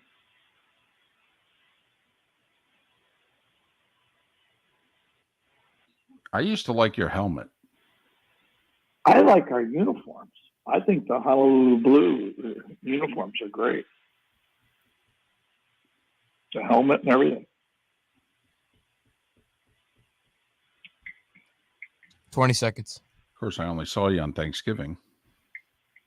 Knew that was coming. Just saved that. Oh, I grew up in Jersey. I Unless he played the Jets or the Giants. Here we go.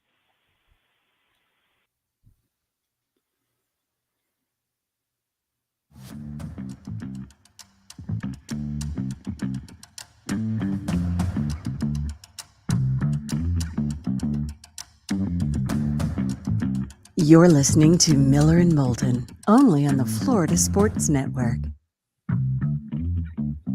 It's 21 minutes past the hour. Our remaining moments with Gary Danielson, beginning his 18th year calling college football on CBS. This will be the first year he does SEC, and he'll also do a little bit of Big Ten. In fact, he'll begin his year calling a couple of Big Ten games before switching over in the middle of September to 3:30s on CBS with the SEC. I'm sure you were asked a lot at the two media days, comparing the conferences and what have you. Don't know how much you've thought about it. And then you got everything that's going on in the sport right now. I mean, pick it up wherever you want. I mean, whether it's what's going on in the sport or what's going on with either conference, just your thoughts. Yeah, it's hard to be an expert about this stuff now because, and I kind of feel a bit sorry for the guys that have to write these articles trying to be experts on what's going to happen next because, I don't know if anybody knows for sure. I worry a bit, maybe I'm overstating it, but sometimes I try to compare it to baseball viewing. You know how baseball is very strong in the local markets, but struggles for having the fan bases watch national games. And I always thought that was the case for college football. I mean, the markets, people love to watch their teams all over the country. And as this college football has moved more and more to a national platform of games, the conferences now stretch across the country. Boy, I hope somebody knows what they're doing here because one of the things that I can remember most about doing games when I first started is you'd be doing a game in Big Ten land or SEC land. And I did games all over the country or in the Big 12. And some of the biggest cheers when I was doing a Oklahoma, Kansas State game or a Colorado, Texas game is when like Michigan or Ohio State score was given to the crowd and everybody cheered because at that time, that's where all the TV games were on on television on the weekends, where the Big Ten had more exposure, and everybody hated the Big Ten, and that was everybody kind of loved to hate everybody else. They watched their team, but it became national in the interest. Well, now, if we lose the West Coast football, where it becomes really, really diminished, or if Oregon and Washington go to the ACC or the Big Ten or whatever's going to happen. I worry about, Stanford and Cal. And I think everything's teetering and no one's really in charge here, so it's a great game for an opportunity for a lot of kids. And as Mark, I know said, I think we're in the calm before the storm, and it's definitely calm here for a week or so, but I think it's more like the calm of the eye of the conference expansion hurricane, because this has been going on for a while now, and ever since Texas and Oklahoma and then UCLA and USC, which, by the way, the big mistake that the Pac-12 made was not going to USC, similar to your guys' idea with Notre Dame in the ACC and going USC. What do you need to stay? Because all of us need you to stay for us to survive. And I think they should have made an offer to USC that they just could not leave, because that basically has destroyed the Pac-12. There's no doubt that the conference is on life support, and I don't know how it survives. If you're the ACC right now, Gary, what would you be thinking? Because the money of the SEC and the Big Ten is substantially larger. The ACC is locked into this long TV deal.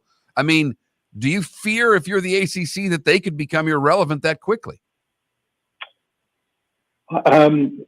David is my spotter, as I hope most of your fans know, and we travel a lot together after the game. And I think for the last 3 or 4 years after games, after we talk about the game for a while, our conversation would turn to even 3, 4, 5 years ago, but even before right about when Texas and Oklahoma announced, where are the ACC games going to be? Where are the fans? I mean, where is Florida State and Clemson going to find their games every weekend? And I think Florida State and Clemson will be fine. They will find a landing spot, but that lifeboat is not as big enough for every school. And I think just like the West Coast, the East Coast of football, Boston College, Virginia Tech, Syracuse, Maryland, Maryland's in there, excuse me. Where do all of these schools find a landing spot where it makes sense to play big time football? So I wish I knew. I'm glad I'm towards the end of my careers because it's going to be. I'm not afraid of change. I mean, things have changed. No big deal. I'm not one of those get off my lawn guys. Although I don't like people walking on my lawn, to be honest. So, but, especially if they have a dog, I don't like that. Okay, but things change. That's fine. But I just wish people were talking a little more together than they are right now. By the way, you're going to go back into the Big Ten, and the Big Ten's going to look an awful lot like the conference that you left, right? I mean, Penn State had joined the conference in the mid-'90s, and Penn State, Ohio State, and Michigan seemingly all had it going on at the same time in the late 90s, heading into the early 2000s. And it's taken you really think I'm good luck for conferences? When I came to the SEC, 13 out of 17 championships. When I was in the Big Ten, they were doing great. Looks like they are now. The only difference for me and CBS is I predict CBS is going to be having a lot of 3:30 USC UCLA games, and the travel is going to be. 1 year Brad and I did Pac-12 football. Basically, we had like 7 games when we did those red eyes. I could see that happening. So I'm looking forward to it, though. It's been a great ride. I've done over 500 televised games, and can't wait for it to start again. And I look forward to joining you guys next year at this time for another appearance on Miller and Moulton.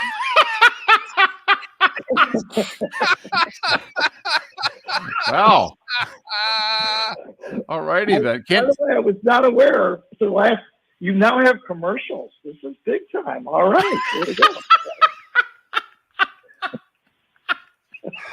Gary Danielson, CBS Sports, always he joins us for that witty repartee that he gives us. Wow, once a year apparently. Wow, you guys have commercials. I'm telling you that right now. All right. Is there time to give you one more line? All right, you got a minute or so. Barry Alvarez's line. Okay, I'm going to give it to Barry. And I kind of I saw it right away. Barry said he moved to Naples for 2 reasons. He was old and he was rich. And after he got here, he found out he was neither old nor rich.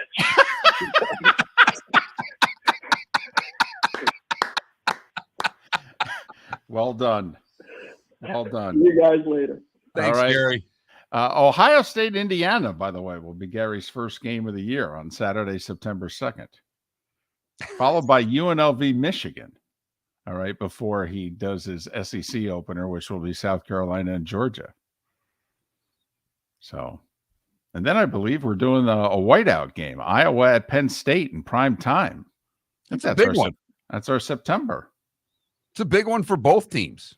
And 2 excellent defenses. That could be a old school first 1 to 17 type game, wins.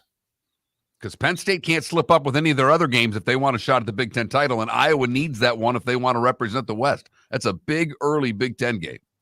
And I think it's Iowa's only game against the Big Three. I don't think they play Ohio State or Michigan this year. So, well, there you have it. Gary Danielson. We thought he was going to appear weekly. Apparently, he's appearing annually. I think it was your question, Mark. Thanks. I'm going to blame you, Miller and Moulton.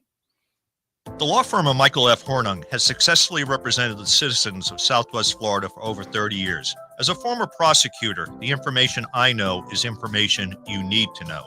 If you've been arrested for a DUI, a criminal matter, or involved in an auto accident, call the law firm of Michael F. Hornung. I'm a local attorney with local knowledge to assist you through the process. For a free consultation, call 239-437-0095. That's 239-437-0095. Offices in Fort Worth. Ladies and gentlemen, once again.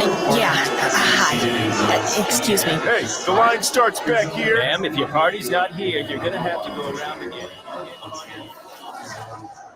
If you had the opportunity to avoid all this, wouldn't you? Salt Live is the official transportation provider of the Miller and Moulton Morning Show, making your trip to and from the airport seamless and stress-free. Salt Live is supported with the help of local partners like the Bayfront Inn.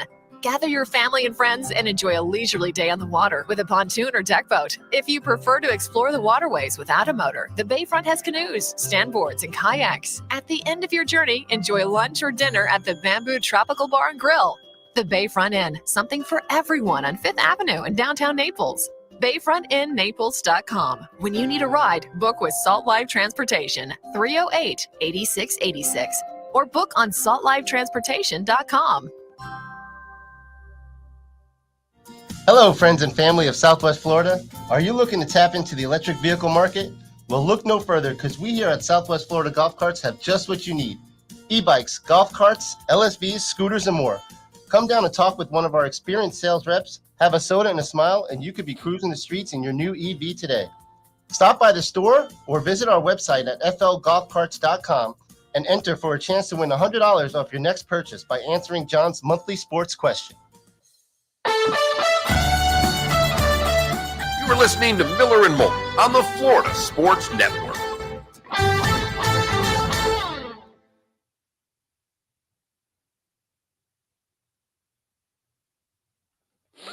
Felipe, did you see the text?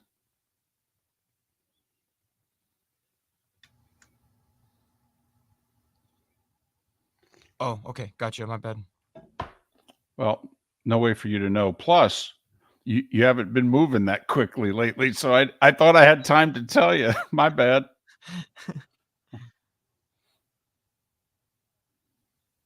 It was funny though. I laughed.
My gosh.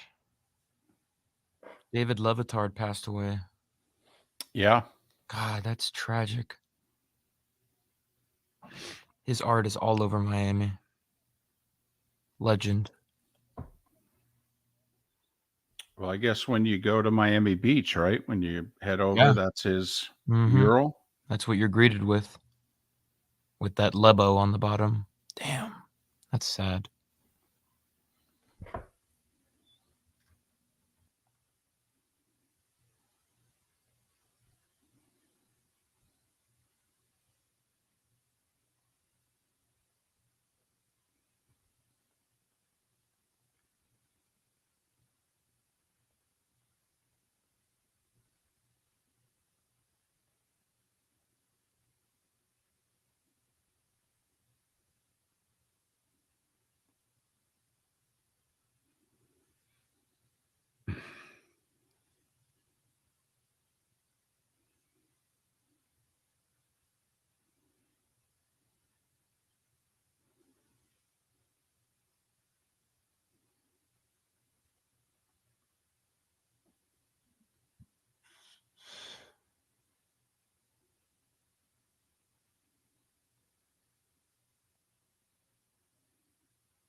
Will be interesting, with Herbie doing all these SEC games now, how quickly they come hate him.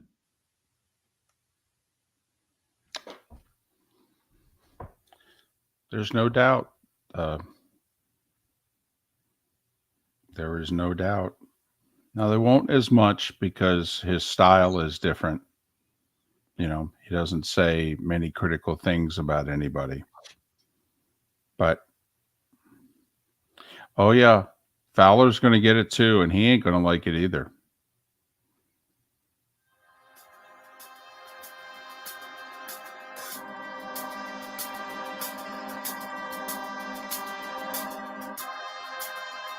You're listening to Miller and Moulton, only on the Florida Sports Network. And now, here's Mark Miller and David Moulton.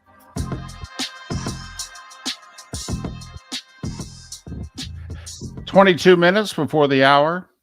Miller and Moulton, the Florida Sports Network, floridasportsnetwork.com. Go to floridasportsnetwork.com. If you miss any part of our show, you can download it. We just did 2 segments with Gary Danielson. Also, it's where you can go to sign up for our Fantasy Football Summit. Less than 2 weeks. Tuesday, the 15th of August. Dinner and Dr. Roto. Get all the info you need. This is like a press conference that never ends. He answers every question that the room has. He gives out his information. Pretty valuable information. He usually charges for this information. That's how valuable it is. We're bringing it to you, and we're feeding it you. So sign up, floridasportsnetwork.com. Always a good night at the Bell Tower, Crown Plaza, Shoeless Joe Sports Cafe. Tuesday the 15th, 7 p.m., the Fantasy Football Summit brought to you by the Law Office of Michael F. Hornon. Please join us. And as David said, you can register online at floridasportsnetwork.com. Are you concerned the way Gary is? Gary is concerned that college football, which went from regional to national in the last 20 years, is in danger of eliminating quite a few regions here with this next step of conference realignment. A little, but a lot of these regions, I don't want to say eliminated themselves, but never had the interest. If you go out west, they don't have the interest for college football that they do in the South. Right, but should they then be completely eliminated, though? I mean, there's no doubt the Northeast doesn't have an overall interest in college football. They don't. But, should the region essentially be eliminated? Because that, to me, is seemingly, if you get down to 2 or 3 superpowers, you're carving up the country pretty good. I mean, you're basically saying you don't count, you don't count, you don't count, you don't count. And it's kind of like, wait, you mean at all? I mean, I know we're not a big deal, but you're telling us we're not even any deal? Will we begin to consume it the way we consume the NFL? And that's how we have been consuming it. The NFL does just fine. It doesn't worry about regions. I mean, I know it's a national league, but they don't televise their games based on making sure we get each games in certain regions. We nationally televise the best games, the best teams, the most popular teams. And the sport's thriving. Yes. That seems to be the approach college football is trying to take, at least from a network standpoint. Do you think the college football fan will adjust the way an NFL, like an NFL fan knows you can lose games? That, to me, is the bigger question to the fan bases. Because it's all about the donut, or at worst, an 11-1 regular season record. Right. No one with a 2 has played for the national championship since we've gone to a 4-team playoff. The irony was we had a team with a 2 in the right-hand column actually play for and win the national championship when we had just the BCS. LSU in 2007 had 2 losses and got in the national championship game. That's how crazy 2007 was. But now we're going to have a 12-team playoff in a year. That's another thing. Not only, are leagues switching networks and teams are switching leagues, but also the entire playoff is going to change. And the Big Ten and the SEC are getting rid of divisions. It does feel, and Gary kind of mentioned, this is kind of a gap year. That here we have Oklahoma and Texas in the Big 12 for one more year. Really uncomfortable. We have the SEC on CBS for one more year. Not uncomfortable, but it's just different. I mean, the SEC, the CBS doing a Big Ten game in and of itself sounds just bat blank crazy. And it's funny when CBS, it's tough to convince people of a certain generation, like Felipe, might hear this next sentence and shake his head in disbelief. But when CBS made the decision in the mid-90s, I think it was 96, to give the SEC its own slot, we're going to broadcast an SEC game at 3:30 every Saturday. The entire industry mocked them. Are you guys crazy? Who the hell cares about any of those teams? What are you doing? You've been broadcasting Big Ten and Big East and major independent football. You've been airing Notre Dame and Penn State and Miami and the occasional Big Ten game for 20 years. What are you doing? No, we think this conference, is, we're going to give it a shot. I mean, it's not as crazy, but it would be basically a network going all in and saying, we're going to start covering this Big 12 football. Right. We're really going to focus on UCF right now because we think that's the future. Now, it's a little crazier what I'm saying, but how CBS was panned isn't much crazier. Mocked. Absolutely mocked. History will repeat itself with streaming, though, because when my generation gets older, it'll be that. I want to watch just SEC football. Okay, we'll sign up for Apple TV Plus or whatever has the SEC 30 years. I'm glad you brought that up because this Pac-12 deal is being almost universally panned. And what I think the Pac-12's trying to get out there is, guys, before this decade's out, streaming's going to be the majority way we watch sports. I mean, there's a lot of belief in the industry. I mean, first off, did you see the numbers that came out earlier this week about the cord cutting? First off, ESPN is not even the number one network in terms of in households. FS1 is in more households than ESPN. USA Network is in more households than FS1 and ESPN. And where a half a dozen years ago they were in 100 million households, now they're in 71 million. They've lost 3 million households this year, which is 7 months old. And the streaming, the Pac-12 and Apple and the streaming services are like, it's not going to be that long till we're the majority rule here. Don't look down on us right now, because before this contract is out, that's how people are going to be watching their sports. Which I have to admit, for someone like me, is going to completely mess me up. Well, and as I was listening to you, and I'm thinking going, this is really bothering Moulton. And at the same time, I am within weeks going to become part of that demo.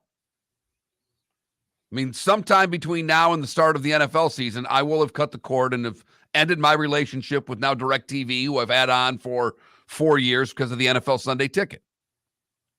And I'll go to YouTube TV. I'll go to streaming all of my television. And, my daughter said something yesterday along these lines that I actually think adds to this conversation because she likes to watch her video. She was having lunch. Dad, can I watch a video? Well, I thought that meant on her tablet, and I could keep MLB Network on because I'm watching trade deadline coverage. Yeah!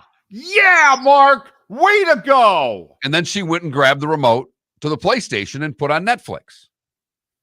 And I went, snap. Really wasn't what I was thinking there. But she just looked up and she says, Dad, I love Netflix. As I watch her hit the button to skip over the introduction to the show that she's watching. Yeah, skip intro, yeah. Right.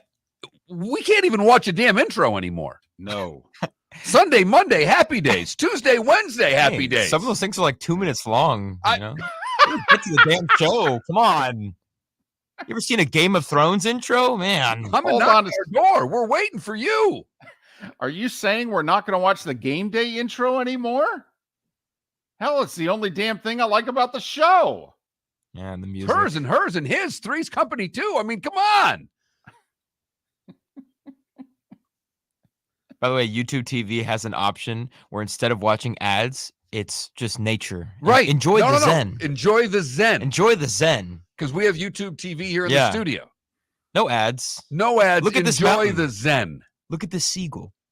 Until your show comes back on. Enjoy the zen, David.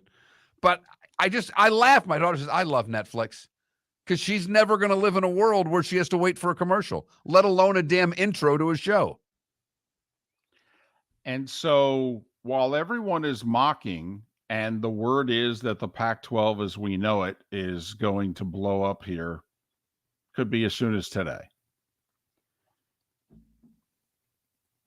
is what they're talking about doing. Now, I'm not sure that it's the right company at the right time. Like they're going with Apple Plus, which is where the MLS is.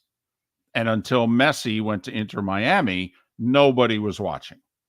And they were trying to give it away for free.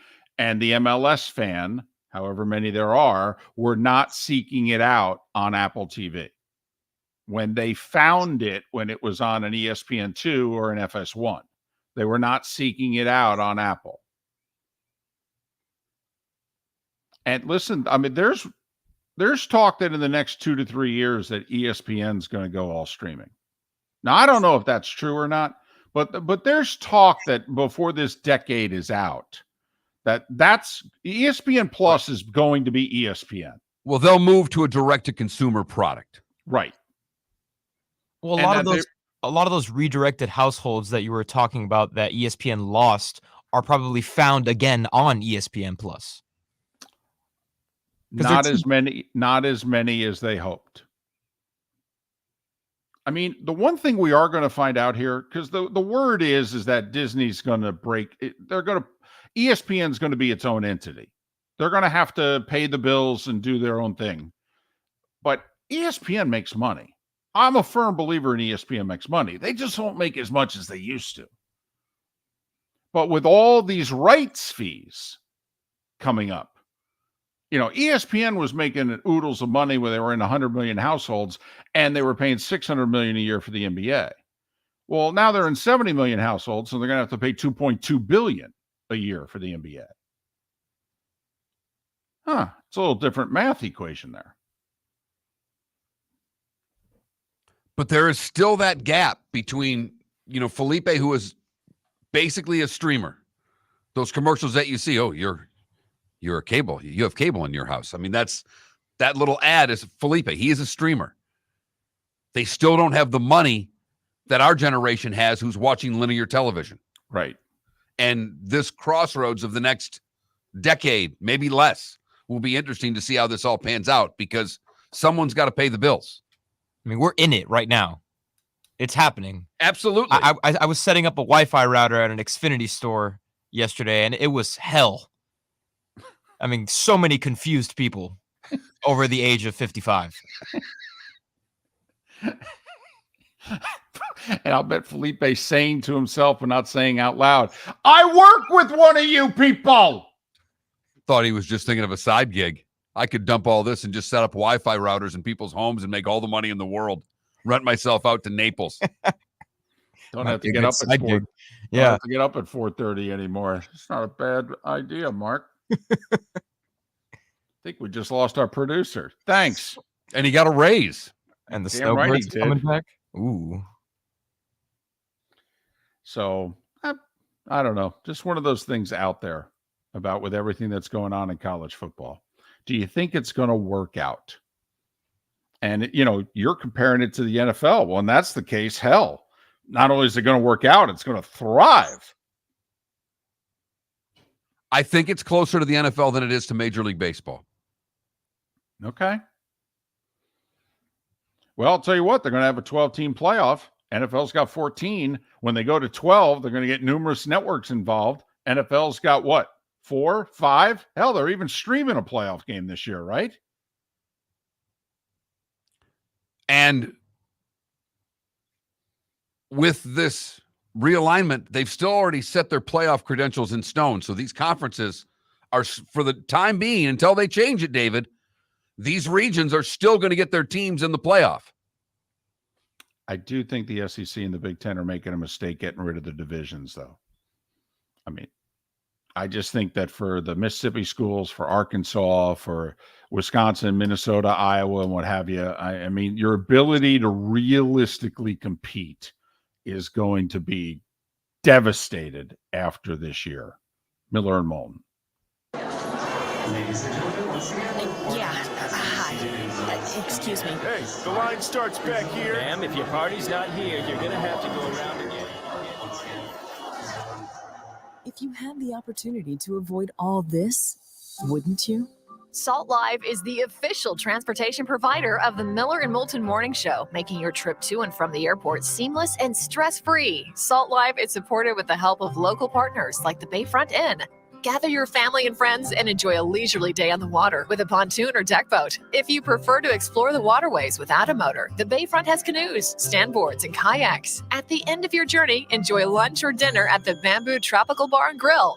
The Bayfront Inn, something for everyone on 5th Avenue in downtown Naples. BayfrontInNaples.com. When you need a ride, book with Salt Live Transportation, 308-8686, or book on saltlivetransportation.com. Hello, friends and family of Southwest Florida. Are you looking to tap into the electric vehicle market?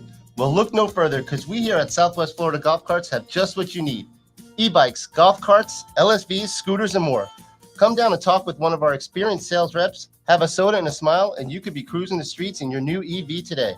Stop by the store or visit our website at flgolfcarts.com and enter for a chance to win $100 off your next purchase by answering John's monthly sports question. Located on the East Trail, locally owned Naples Tiki Bar and Grill is an outdoor eatery next to the Hitching Post Shopping Center. Island-inspired food with a true tiki theme. The best place in Naples to enjoy the beautiful weather in Southwest Florida. The Naples Tiki Bar and Grill offers a great menu for dine-in or takeout. Enjoy our famous pulled pork, huge burgers, and tiki bar cocktails. Don't miss happy hour every day from 3 to 6 and live music 7 days a week. See you soon at the Naples Tiki Bar and Grill, 11498 Tamiami Trail East. The waterways of Naples are a beauty to behold, and the Bayfront Inn has multiple ways for guests to enjoy the water and have some fun.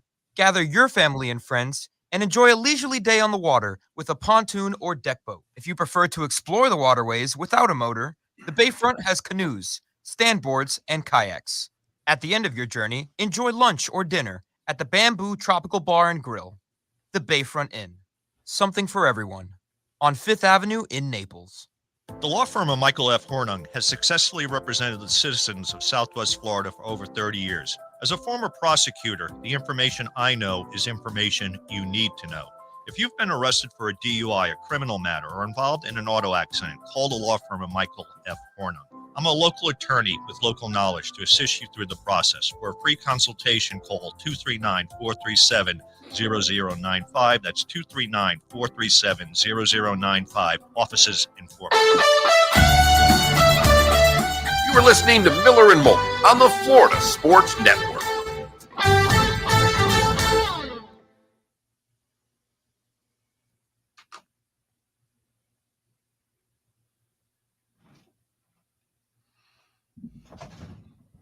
Wes, it's the one in Baton Rouge. At night. It has to be at night. Otherwise... Neyland? It's close between Neyland and the Swamp.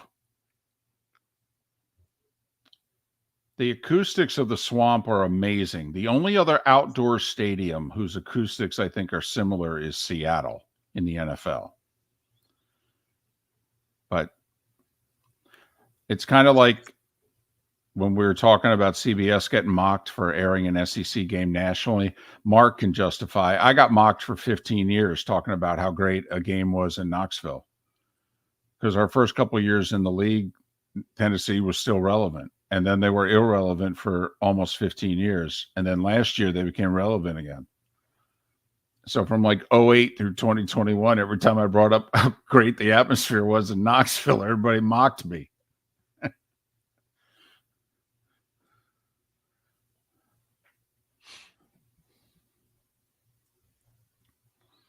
College Station, it's loud. They enclosed it and made it really loud.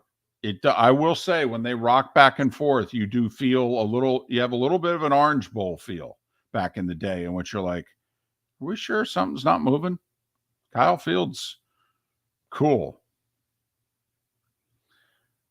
We're going to go there. I've done my last game at the Swamp, Mark. We're not going to, barring the unforeseen, we're not going to Florida this year. Right? Hey, I will ask you, Adam, and let me ask you this question. If I'm getting is there a Fire Stick that you recommend over, I mean, I know the Fire Stick's Amazon, but if as far as getting one of those to go to YouTube TV, is there one that you recommend over others?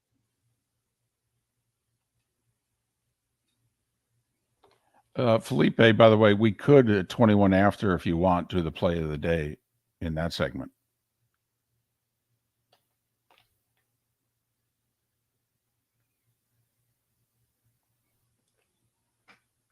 Bad golfer, that's a great question. Well, I think with the 12-team playoff, it wasn't going to be the it was going to be involved anyhow, right? I think was this the last year of the Rose Bowl under its. I think so. I think the Rose Bowl is negotiating to be at least a semifinal every year. That's what the Rose Bowl, I think, wants.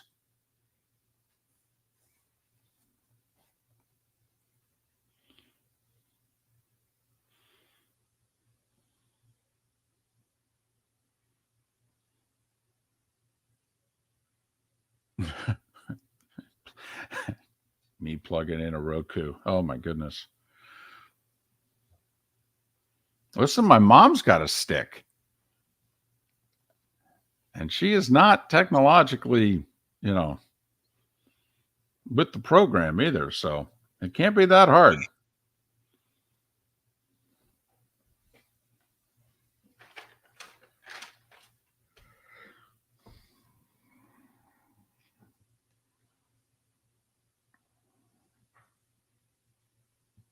Oh.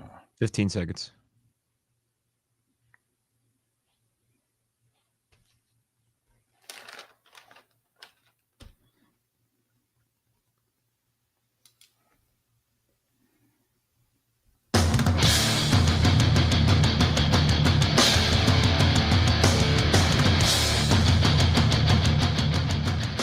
You are listening to Miller and Moulton, exclusively on the Florida Sports Network. And now, here's Mark Miller and David Moulton. It is the third and final hour of Miller and Moulton, at least along the network. In Lake City and surrounding areas, Tampa, St. Pete, Port Charlotte, and Venice. We're an hour away for the bonus hour of the 239, Miller and Moulton, Florida Sports Network, floridasportsnetwork.com. We had Gary Danielson on an hour ago, so we spent most of last hour talking college football. One part we haven't gotten into much, Mark, is this, and this story's a few months old now, this whole Iowa betting scandal story. And now we've got a prominent name and face to it. It's the quarterback at Iowa State, who, by the way, is the only quarterback on the roster with like any experience. Like the backup's taken like 7 snaps and the third string guy's never taken a snap. I mean, not that Iowa State's expected to do great things this year, but I mean, if this guy can't play, they're in deep trouble. But he apparently, I mean, they got what, about 30 athletes between Iowa and Iowa State that they've caught gambling on, well, Iowa and Iowa State sports and other sports. Yeah, this is and it's a lot of bets. This isn't a Right. one-off. This is like No. 399 different bets totaling about $3,000 worth of. Yeah, these very small bets, though, right? I mean, bet. it's right. He's a But college kid. He doesn't have money. He's betting No. $10 a game, $20 here. right. Hunter Deckers is the kid's name. But you know how, Mark, when the NFL started suspending guys for gambling, and we all said, well, wow, this could be a lot of guys. I mean, it's been legal in 30 states for a while. These guys have disposable income. We all know how much they all bet amongst each other. Alma maters playing alma mater. They all bet. And it's not just, I'm going to wear your hat either. I mean, they bet. So if you could legally bet, they're going to bet. And I mean, Mark, do we really think the only college athletes that are betting on sports are in Iowa? They're the only ones, David. The other 49 states are all completely innocent. All of this gambling is completely contained to the state of Iowa. Okay. I just wanted to make sure we cleared that up right now. Thank you. Well, sometimes I need to be straightened out about things, Mark. I appreciate that. But remember, you had the Alabama baseball coach who was involved, got fired. Who ended up getting like 4 other coaches fired. Right. Who, made sure to call his guy in Ohio and say, hey, my starter's not going to be able to go here. He's hurt. I'd bet LSU against us. Yeah, no, make it about $4,000. We're not going to win today. Not that it set off alarms or anything, but the total amount of money that had been bet on the Alabama LSU baseball game nationally was about 48. And all of a sudden, a $4,000 bet comes in 2 hours before the first pitch. I think the part of this that we've talked about many times on this show that has to be brought up is that as a sports fan, I think you should feel really good about the legalization of gambling. They're busting a guy who was making $10 bets. And by the way, this ain't the NCAA busting them, and this ain't the University of Iowa or Iowa State busting them. You know who's busting them? Yeah, the gambling in the state. They regulate it. They control it. They know who's placing the bets. Mark, you and I said it for years when we were in the minority view. We wanted legalized sports betting 15 years ago. And in Florida, that's a tough road to hoe because this state's very against that. And we're like, listen, for everybody who brought up, it's going to lead to scandals. We're like, no, actually, when you legalize it, they are aware of every dollar that is being placed legally. It's the illegal stuff. That's how you can brown paper bags. And I know a guy. That's how you can have a scandal. But legally. Right. You want them to use an app. You desperately want them to use a betting app. Right. Miller and Moulton are big fans of cash is king. Not in this instance. Right. But so that's one of those stories that's out there that kind of, that's not going to get a lot of play. I mean, it's the quarterback of Iowa State. A bunch of student athletes in Iowa. Whatever. That's a story. Because as Mark, intimated, maybe it's happening somewhere other than Iowa. Just saying. But as David mentioned, Hunter Deckers is the quarterback. He's their starter. He's the only guy who's done anything. Right. And you might want to take a shot at some Iowa State unders. Well, in fact, I think right now you should bet Iowa State's over-under for the season. I'm going, whatever it is, I'm going under. I mean, although let me ask you this. If you're the NCAA or the Big 12, do you suspend him? He hasn't been convicted of anything yet. He's just charged. Iowa State. may end up doing it, not Well, the but- NCAA or the Big 12. But would you, though? We've talked about this before. There are certain athletic departments in which the feeling is, listen, we got to respect due process here. We don't suspend people because they get charged with something. Like Bobby Bowden took heat at Florida State, and he would literally say, you got to charge my guys with a felony. You charge them with a felony, I'll sit them. If it's anything less than a felony, I'll make them run sprints and I'll let due process play itself out. But I can't bench a guy for, something that's not considered a big deal. Sorry, can't do it. Not until he's convicted or he pleads guilty to it. Well, David, I don't think you can, run anybody for discipline anymore. I think that's against the rules too. So, that's true. Bobby would get in more trouble for Right. that now. Right. Exactly. Yep. So I think given the fact that they have information that he bet on their games, I feel pretty strongly he's not starting for them this year. Okay. Would you? Because I have to admit, this is where, and I guess I would be perceived on this subject as liberal. I'm a big due process guy. Okay. I'm a really big due process guy. The whole you are innocent until proven or admitted guilty. Yeah, actually. And believe me, it's not the easy thing to do is to, we're shocked and appalled and as they're suspended from all team activities. To me, that's the easy thing to do. That I agree with 100%. Like if I was an NFL team, this punter, the punt god from San Diego State, who was drafted by the Bills last year, and then he was named in a case of rape that took place at an off-campus party. Well, the Bills cut him.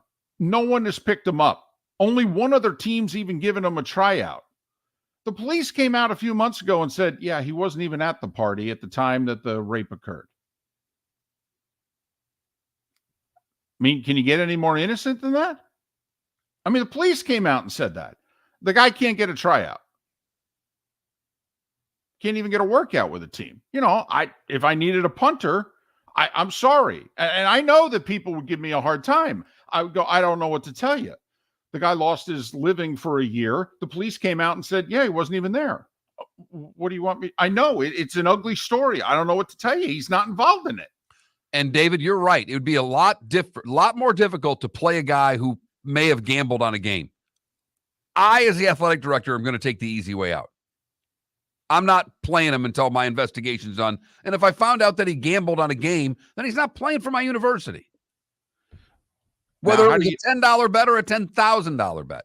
Now, how do you find that out? Because he's alleged to have done it. His excuse might be enough for me to punish him right off the bat. I mean, don't get me wrong. I'd ask him.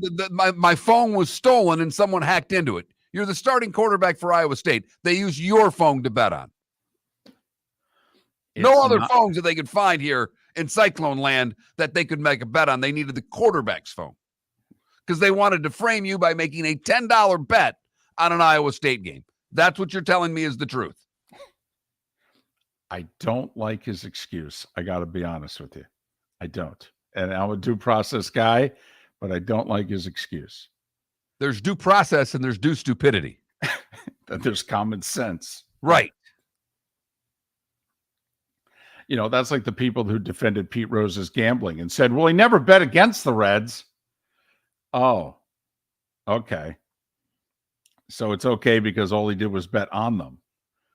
What do you think it told the guy who was taking his bets when he didn't bet on them? When he bets on them the other 130 times, but he doesn't bet on them tonight. Right. Pete didn't call today. I don't like the Reds' chances. Let's load up on the Phillies. Exactly.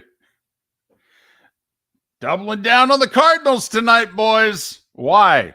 My insider's not betting the Reds tonight. Who's your insider? It's a pretty good source. So I know we're all focused on college football realignment and what have you, but what do we got? 33 states now legalized betting. We got more money involved in college athletics than ever before with NIL and all that. I mean, these kids are going to have more disposable income than they've ever had. Back to the streaming, David, we got a couple of texts. And I really wish people who text, and I don't normally say this, I wish you'd put your age with it, because that also, I think, helps explain this. But it says, obviously, I don't think streaming will work for college football. My reason is I already hate to have to go to Peacock for Notre Dame.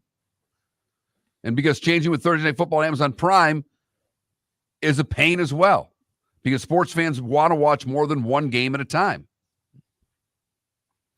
I'm sorry, where do they go for Notre Dame? Peacock. That's where they go, David. At least for now. Peacock. Miller and Moulton will never be streamed on Peacock, just based on the way that we've treated Peacock over the course of the last 6 months of this show. Hell, there's no show in the country that gives Peacock as much pub as us. Don't know if that's the pub they're looking for. No such thing as bad publicity, Mark. At least that's our mantra.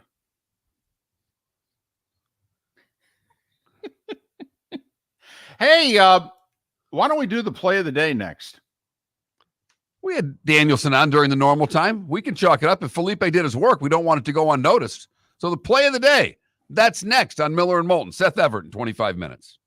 Located on the East Trail, locally owned Naples Tiki Bar and Grill is an outdoor eatery next to the Hitching Post Shopping Center. Island-inspired food with a true tiki theme. The best place in Naples to enjoy the beautiful weather in Southwest Florida. The Naples Tiki Bar and Grill offers a great menu for dine-in or takeout. Enjoy our famous pulled pork, huge burgers, and tiki bar cocktails. Don't miss happy hour every day from 3 to 6, and live music 7 days a week. See you soon at the Naples Tiki Bar and Grill. 11498 Tamiami Trail The East. law firm of Michael F. Hornung has successfully represented the citizens of Southwest Florida for over 30 years. As a former prosecutor, the information I know is information you need to know. If you've been arrested for a DUI, a criminal matter, or involved in an auto accident, call the law firm of Michael F. Hornung. I'm a local attorney with local knowledge to assist you through the process. For a free consultation, call 239-437-0095. That's 239-437-0095. Offices in Fort Worth. Visit Jason and Todd at the Diamond District. 20 years ago, Jason and I had the idea for a jewelry store like no other, with a vast selection of certified diamonds priced 8 to 12% over cost. A team of individuals who are educated, driven, and believe in cultivating relationships. Today, we have become one of the largest independent jewelry stores in the country. Todd and I love what we do and are in the store nearly every day, along with our GIA gemologists, master jewelers, custom designers, and non-commissioned diamond consultants, all of which we consider family. As direct diamond importers, we travel the world, forging relationships and sourcing diamonds. What we love most about our business is that we can call Southwest Florida our home. If selection, value, and comfort are important to you, give the Diamond District an opportunity. You won't find a better diamond buying experience. Todd and I look forward to shaking your hand and welcoming you to our Diamond District family. At the Diamond District. You are listening to Miller and Moulton on the Florida Sports Network.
Paul, the only thing I would disagree with you about is special teams are becoming less and less important.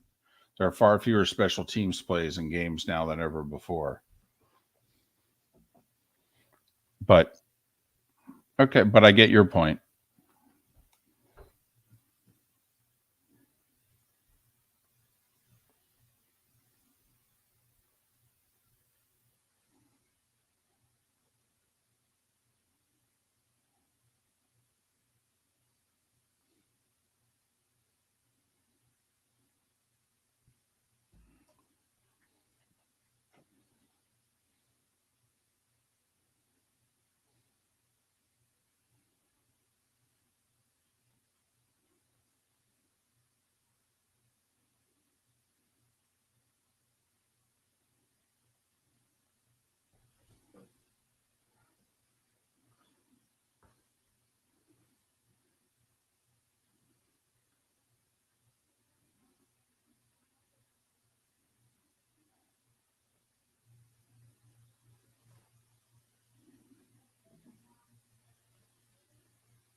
I have had your sentiment about this show the past couple of days.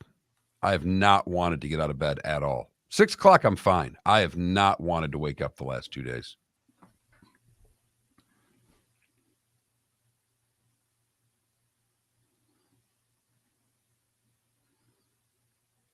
About 3-4 weeks, it'll change. Oh, I know. Because the shows are lined up.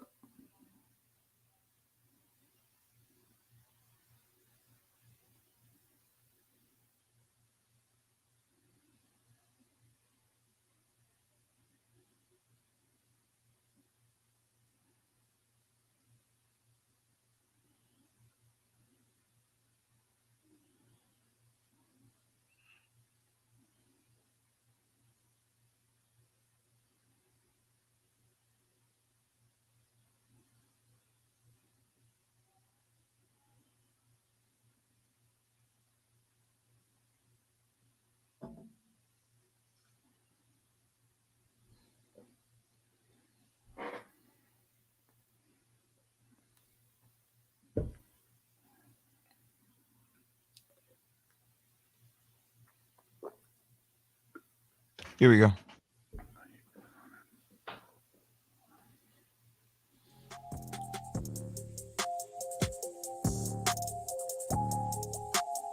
You're listening to Miller and Moulton, only on the Florida Sports Network. And now, here's Mark Miller and David Moulton.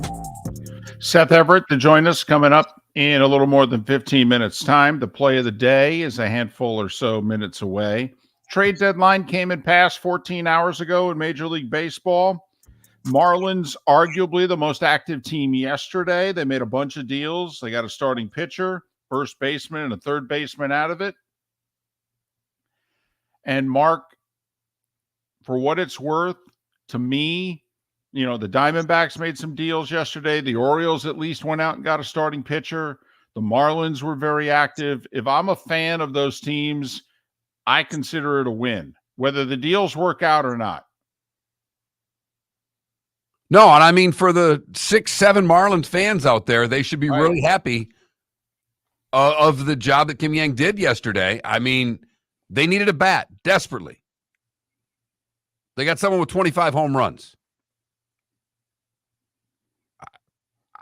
The Marlins should be over the moon with what they did yesterday, whether it works or not. By the way, did Houston become the favorite in the American League yesterday, getting Verlander? It's funny. Their starting pitching was not necessarily their biggest issue on their team.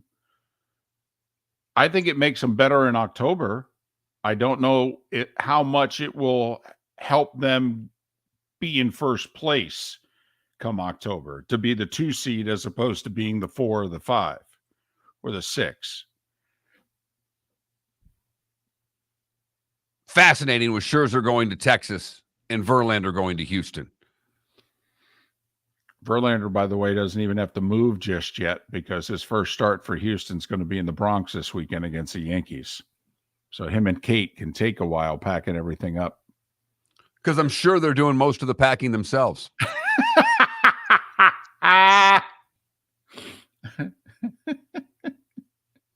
What's interesting, though, is that the pitcher for the Tigers didn't want to go to the Dodgers. Verlander didn't want to go to the Dodgers either, surprisingly. I guess Kate Upton didn't want to live in L.A. So, Verlander had a no trade. He basically said, listen, if we're doing this, I'm going to Houston. The Mets were trying to talk him into Baltimore and or Tampa Bay. I had to laugh when all of a sudden Baltimore entered the fray. When you got a no trade clause, someone's going to choose the city of Baltimore. Tell you what, though, when you're 40 and if you're trying to win a World Series,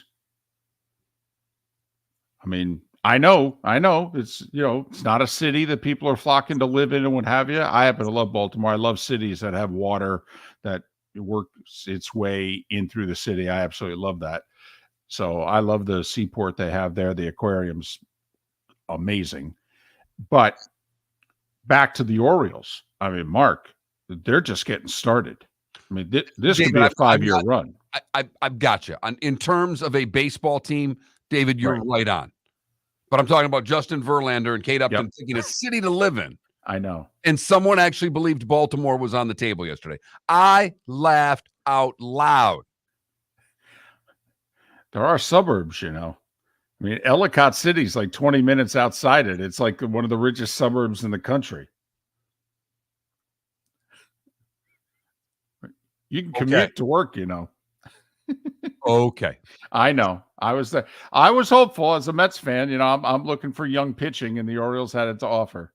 But I understand that you were looking right for the best deal for the Mets. That wasn't really what was on the table yesterday. I actually think he has a better chance to win a World Series in Baltimore these next 2 years than he does in Houston. Next year, maybe. This year, I'm not sure. Okay, that's fair. That is fair.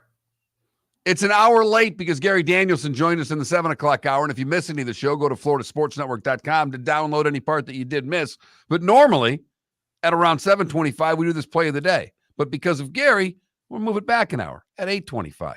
So, Felipe, what do you have for us today? Oh, we really got to do this? All right, let's see. Sandy Alcantara, 8 innings, amazing game. He only allowed 1 run or no runs? No runs, 4 hits. Runs. Yeah, no runs, 4 hits. Yeah. Marlins take him out. Oh, let's see what happens in the top of the 9th with a 1-0 lead. Now the 0-2 pitch. And a high fly ball to deep left field. De La Cruz going back. It is gone! Off the auxiliary scoreboard, a 2-run home run for Castellanos. The Phillies have taken the lead here in the top of the 9th inning. It's a 3-1 game. Tom McCarthy, television voice of the Phillies. Harper had tied it with an RBI double, also to left. And that's your clutch vodka play of the day. Phillies win 3-1. I mean, don't worry about it. I mean, Alcantara had retired 10 in a row, 14 out of 15. 1 base runner in the last hour and 15 minutes. He had thrown 101 pitches. Schumacher said if he had thrown less than 100, he would have kept them in. Really? So if he had thrown 99 instead of 101, you would have kept them in? With that philosophy, then you don't want to let him get the first 2 outs of it. And I'm not even, okay, he's pitched a couple more pitches than you want. You don't let him start the 9th? And I'm pretty sure he leads Major League Baseball in complete games. This is something he's done before many times. I don't know about many times because there's not a lot of complete games anymore in baseball. But he's done it before. I think he has more complete games than any team has complete games in the last 2 years as an individual. But, it's not like this was an important game or anything, Well, I will say, I mean, they went out and got Robertson. Thank you. Okay, who's very good. And unfortunately for Schumacher, the best closer he's had as Marlins manager gave up a really big game last night. Robertson's a good pitcher. Normally, I will say, though, I was watching the game, And there are times in which a pitcher just has another team's number, and he had retired 10 in a row, and he was only at 101 pitches. I thought, I think I got to send him out there for the ninth. I'll have Robertson warm and ready to go, but I think I got to go one batter at a time here because he's not letting anybody get on base. By the way, the Monday attendance was 9,808. Over under that for Tuesday. I'll go over. Under. 9,600. Oh, my gosh. Yeah, right.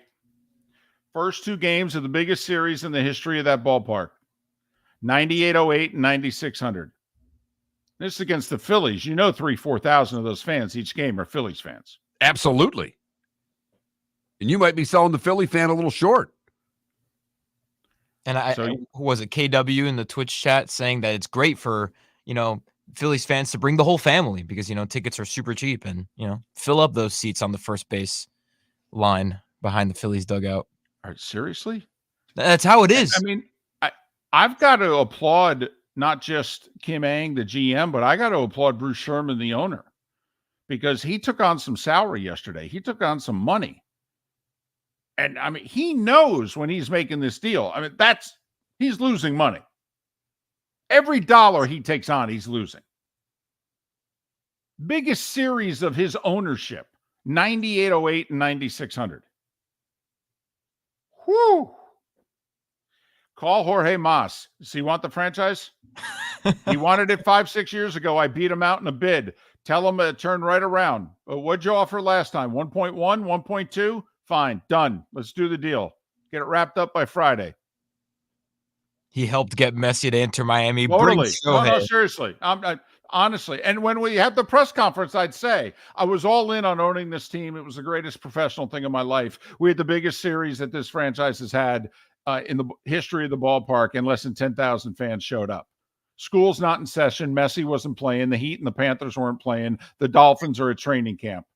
400 of you are allowed to go watch it. And less than 10,000 of you showed up for the game.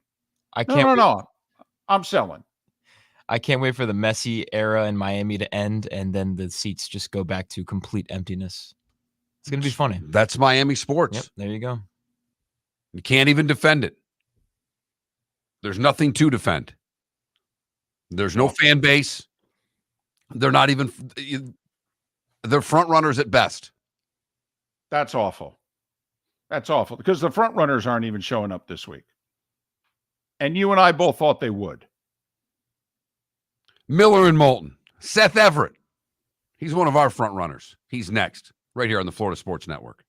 It's time for Dr. Roto's yearly house call. Tuesday, August 15th, 7 o'clock, Shoeless Joe's Sports Cafe in Fort Myers. The second annual Miller and Moulton Fantasy Football Summit, courtesy of the law firm of Michael F. Hornung. Dr. Roto will give you all the tips, secrets, while answering your questions so you can win in fantasy football. Sign up at floridasportsnetwork.com. $50 gets you dinner, non-alcoholic drinks, and Dr. Roto. Seating is limited. Sign up at floridasportsnetwork.com today. Located on the East Trail, locally owned Naples Tiki Bar and Grill is an outdoor eatery next to the Hitching Post Shopping Center. Island-inspired food with a true tiki theme. The best place in Naples to enjoy the beautiful weather in Southwest Florida. The Naples Tiki Bar and Grill offers a great menu for dine-in or takeout. Enjoy our famous pulled pork, huge burgers, and tiki bar cocktails. Don't miss happy hour every day from 3 to 6, and live music 7 days a week. See you soon at the Naples Tiki Bar and Grill, 11498 Tamiami Trail East. The law firm of Michael F. Hornung specializes in criminal defense, DUI, personal injury, nursing home claims, and auto accidents. I'm a former prosecutor with over 34 years of experience. The information I know is information you need to know. If you've been arrested for a DUI, time is of the essence to maintain your driving privileges. Call the law firm of Michael F. Hornung for a free consultation. At the law firm of Michael F. Hornung, we are committed to excellence in your representation. Being a local attorney with local knowledge is clutch to the success of your case. For over 30 years, we have successfully represented the citizens of Southwest Florida. For a free consultation, call 239-437-0095. That's 239-437-0095. Our offices are conveniently located in Fort Myers. Visit online at mfh-law.com. You are listening to Miller and Moulton on the Florida Sports Network.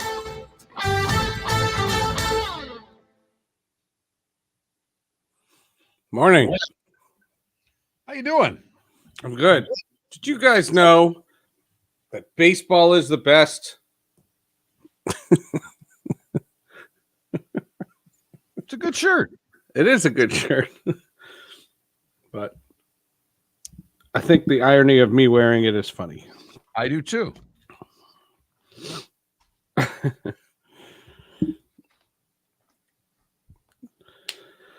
Did you pay for that shirt? I did. Yeah. Yeah. I told her I would. I recorded the Sarah Langs.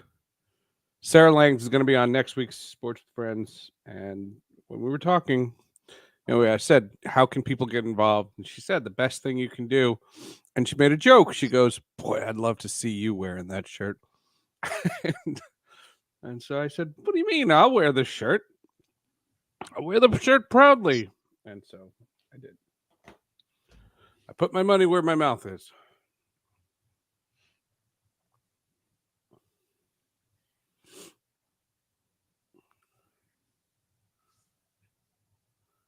I need new T-shirts. My T-shirts are old.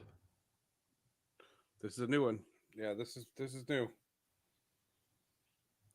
I don't know if I'm going to wear it all day though, because there is an Arsenal game today.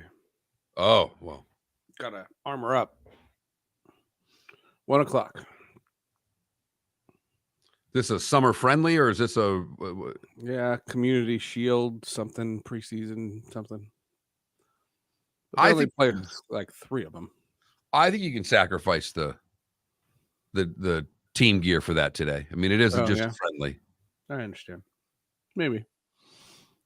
Tough decision. Smaller size? Hell no. What? Just a question in the Twitch chat room. Huh? It was a Somebody question. says I should get a smaller size. No, I've been on a little bit of a health kick. I haven't had a drink now in, I don't know, 29 days, something like that. No alcohol, no ice cream in the last 20 some odd days. Well, I have an ice cream problem, Seth. Oh, no, I like ice cream. I said that's a big sacrifice. And I've gone twice to get ice cream for my daughter and my wife and not had any in the car. Gone to Culver's and literally having a concrete mixer, they call them, sitting there. Just delightful fast food treat.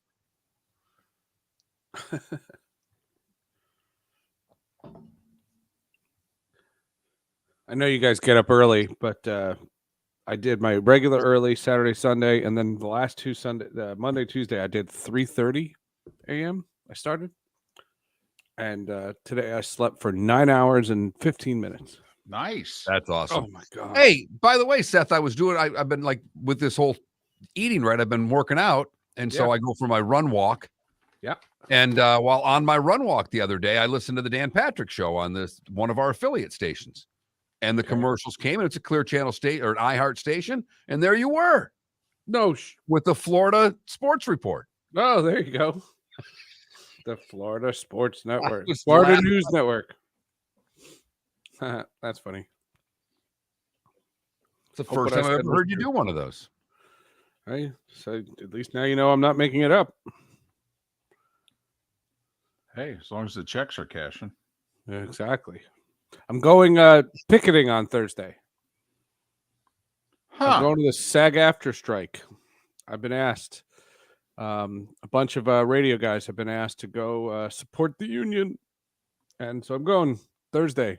It's supposed to be like 77 degrees. Go to Midtown Manhattan. Temperature for a picket. well, last week they asked us and it was 93 and humid. And I said, F no. I mean, I support you guys, but only so far. That's right.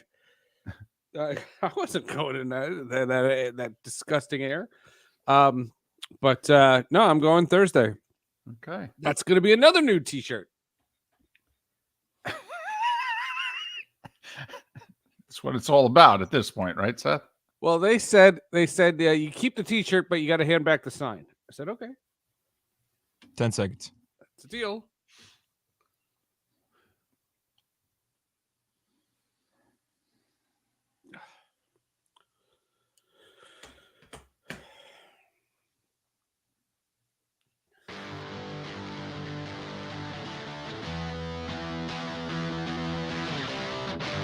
You're listening to Miller and Moulton, only on the Florida Sports Network. 22 minutes for the top of the hour, our final segment along the network in Lake City, Tampa, St. Pete, Port Charlotte, and Venice, the bonus hour. The Diamond District bonus hour begins at the top of the hour for Southwest Florida.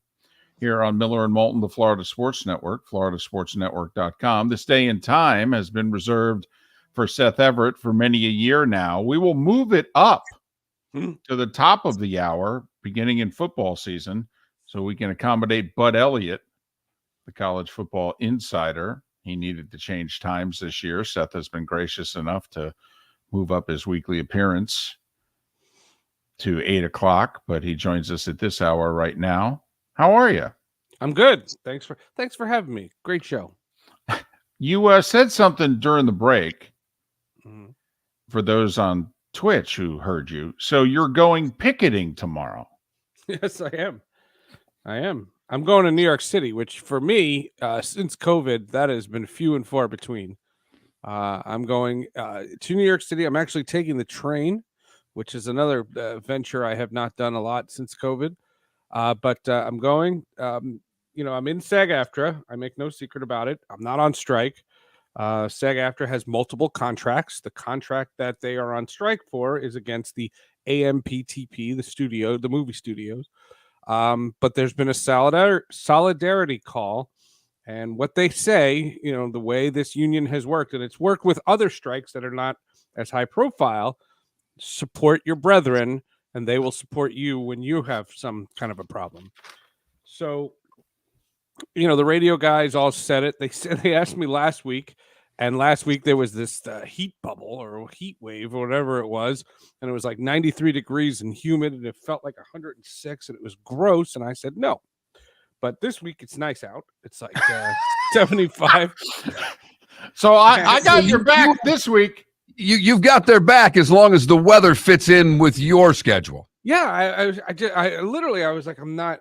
No, it's the softest picketing line I've ever heard in my life, Seth. I am supporting to a degree. This is not my fight. This is not my thing. But and by a degree, we mean if it's 83 degrees or less. But the funny part about it is, my brother-in-law. I've told you this story before. I talk about it on Hall of Justice all the time. My brother-in-law is a paparazzi, and he travels New York City and takes pictures. And a lot of the pictures you see online on, Entertainment Weekly and those kinds of things, a lot of those pictures are his pictures. And I texted him and said, I'm going picketing. And he goes, great. I'll let you know where the celebrities are going to be, and we'll go meet. We'll go and I'll take pictures of you with like Jennifer Aniston or somebody. And I said, no. I said, the Amazon HBO studios are walking distance from Penn Station. That's where I'm going picketing. I am not traipsing around New York City celebrity hunting with a paparazzi. That's not happening, but I'm going. So you'll picket if it's convenient for you. I mean, Right. Seth, I have got to admit and listen to this, and you know I love you. But this is as pathetic of a stance as I've ever heard in my life. I won't do it if it's over 90. And if I have to walk more than a block and a half, do they give you a sign or are you making your own sign? No. It's not that I won't. It's that I have the options. They want you to go to the Netflix headquarters, the Amazon HBO headquarters, the Paramount Plus, or NBC Universal. I have my choice. There's one right by Penn Station. You go to that one.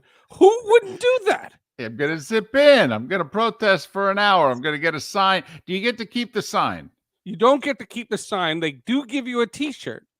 And you heck. know I love T-shirts. I love T-shirts. We'll say, Seth, you and Mark are brothers on this front. Okay, for as much fun as we make about radio shows giving away free T-shirts, Mark would do a few things for a free T-shirt too. Especially now, my T-shirt. I need to redo the whole T-shirt wardrobe. They're old. I get you. I hear you. Hot topic. Might have to find a new team to support. Well, there's room on the Arsenal bandwagon. There's a game today at 1. Oh, for goodness sakes. Oh, I have to admit, I struggle to keep track of, when they're playing, and, it seems as if the season's never ending. And then, we've got this championship that's up for grabs, and we're going to go play this little thing for 3 weeks. Now we're going to get back to the standings. I have to admit, I find it all confusing. Now you just tell the iPhone that who your favorite teams are, and they tell you when they play. It's easy. So what'd you think of an actual baseball trading deadline, huh? I mean, like 800 players got traded amongst 20 teams. We're all hockey guys. This was a hockey trading This was deadline. a hockey deadline. That's what hockey does every year. Yeah, that was big. I live in the New York area, so there's a lot being made about the Mad Max and Justin Verlander and his soccer mom wife, and look, it's pretty big. I was surprised Ohtani didn't get dealt. I think the Angels are going to regret that, but that's fine. They're going to regret the whole thing when he leaves. They're going to regret this whole thing. But yeah, it was a pretty wild trade deadline. There were delineation between buyers and sellers. It was pretty nuts. It was funny. I was talking to I'll name drop here. I was talking to former GM Jim Duquette. We were talking about something totally unrelated, and he wants to hear the story about a couple of podcasts I've done recently. Derek Lowe. He wants to hear about Dwight Gooden, and I just said, okay, when can you talk? And he said, after the trade deadline. It's been madness. And I said, for you to say that, that's interesting because you've covered these a lot more closely than I have recently. That's interesting that even he thought it was more than he had expected. Well, and I mean, are you surprised Verlander chose Houston over LA? I mean, better chance. No, he's familiar there. He knows. And, in Dusty, we trusty. That's my guy. You are loyal to your guys. I know, but I told you the other day at the post office, speaking of t-shirts, I had a 2022 an ALCS t-shirt, Astros Yankees, and I walked in to mail something, and the guy at the post office goes, "How can you wear the Astros? They're a bunch of cheaters." I was like, still? That's where you go? That's what you still think? I'm shocked. And you said, no, this team wasn't. Okay, that team was. I said the jerks that they were the architects of that whole thing. They're all gone. Dusty came in, he classed up the joint, and then as I'm walking out, he goes, "But Altuve's still there." Sounded just like that too, I'll bet. Yes, that's my stereotypical New Jersey New Yorker. It sounds like a New Yorker who's working across the border in New Jersey, to be honest with you there. So we were talking about something before, which is near and dear to you. Uh-oh. So a lot's being made about this Pac-12 media rights deal, and apparently the only thing they can get is a streaming deal with Apple. Mm-hmm. And what the Pac-12, and it's self-serving, but what the Pac-12 was trying to say to the university presidents yesterday is, listen, don't look down on this because it's streaming, because in a very short period of time, okay, we're actually going to be the majority of how people take in their sports. Correct. Okay. And what I'm curious is, for somebody who's been on top of this from the very beginning, okay, in many ways, your career is tied to this topic and this subject matter. When do you think it is that the majority of sports fans are being forced, if you will, to take in their sports through streaming? Not long after, but not during the duration of this Pac-12 contract. And as much as everything that the Pac-12, all the statements that were coming out of the Pac-12 were saying this is the future and this is where everybody's headed, he's all right. I didn't dispute anything. The problem is, and you could argue that the school presidents are going to be short-sighted on this, there's going to be a handful of school presidents that are not happy about this, and they are signing their exit papers as it is. So they can't do this at this point, because what's the problem that you're finding is, if this breaks up the Pac-12, it doesn't matter that Apple's the future. Like he could scream "Apple's the future" till he's blue in the face. If 4 more schools leave, it's the end of the conference. So I just don't think, as much as he's right, it's not that soon. And I don't know how we bridge this transition, Seth, because one of the stories that I read was about an Oregon. Oregon literally lost a player, a 4-star recruit, who's not going to Oregon because mom wants to watch him on TV. Right. And I know that sounds silly. You can't but get there's- it on Apple but, TV. Right? But between the generation gaps, we still have people that are convinced that the only way they watch things are through linear television. So this is going to be an awkward transition no matter how you slice it. Right. And in the Pac-12's case, we've had this conversation a great deal. They're creating these super conferences. It's no longer going to be based on regionalization. It's going to be based on profits and regions and what that's going to be. The Big Ten and the SEC are going to be the super tier.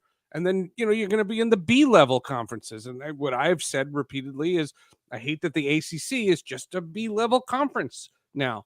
And you'll never get top flight recruits. You'll never contend for a national championship. There's not going to be that kind of thing. It's going to be like the English Premier League, where you're going to have your upper tier, you're going to have your second tier, you're going to have your third tier. And the Pac-12 better look, and put a competitive thing together to be a B-level conference, but they're not going to be an A-level conference. All right. You're not going to like this. This is our prediction for the future. And it involves you because you're a Syracuse alum. We think the ACC is going to go the way of the Pac-12. It's going to go out of business. It's going to happen within 3 years. Okay. And we see the schools that are going to get up and they're going to join other conferences. And we see the schools that are not going to be asked to join those other conferences. We're not going to be asked. And we think that Wake and Duke and Pitt and Syracuse and BC and Georgia Tech are going to be told, I don't know what to tell you. Good luck. Right. And so what Clemson will go to the SEC, and Clemson and Florida State will go to the SEC, and we'll see where Miami ends up. Could be Big 12, could be Big 10, and the NC States, Carolina, Virginia Tech, Virginia, they will find a home. Okay, but we think that those schools that we mentioned will not. And what we think is going to happen is that Syracuse, by the end of the decade, Seth, if not sooner, is going to end up back in the Big East. And there will be a return of Big East football.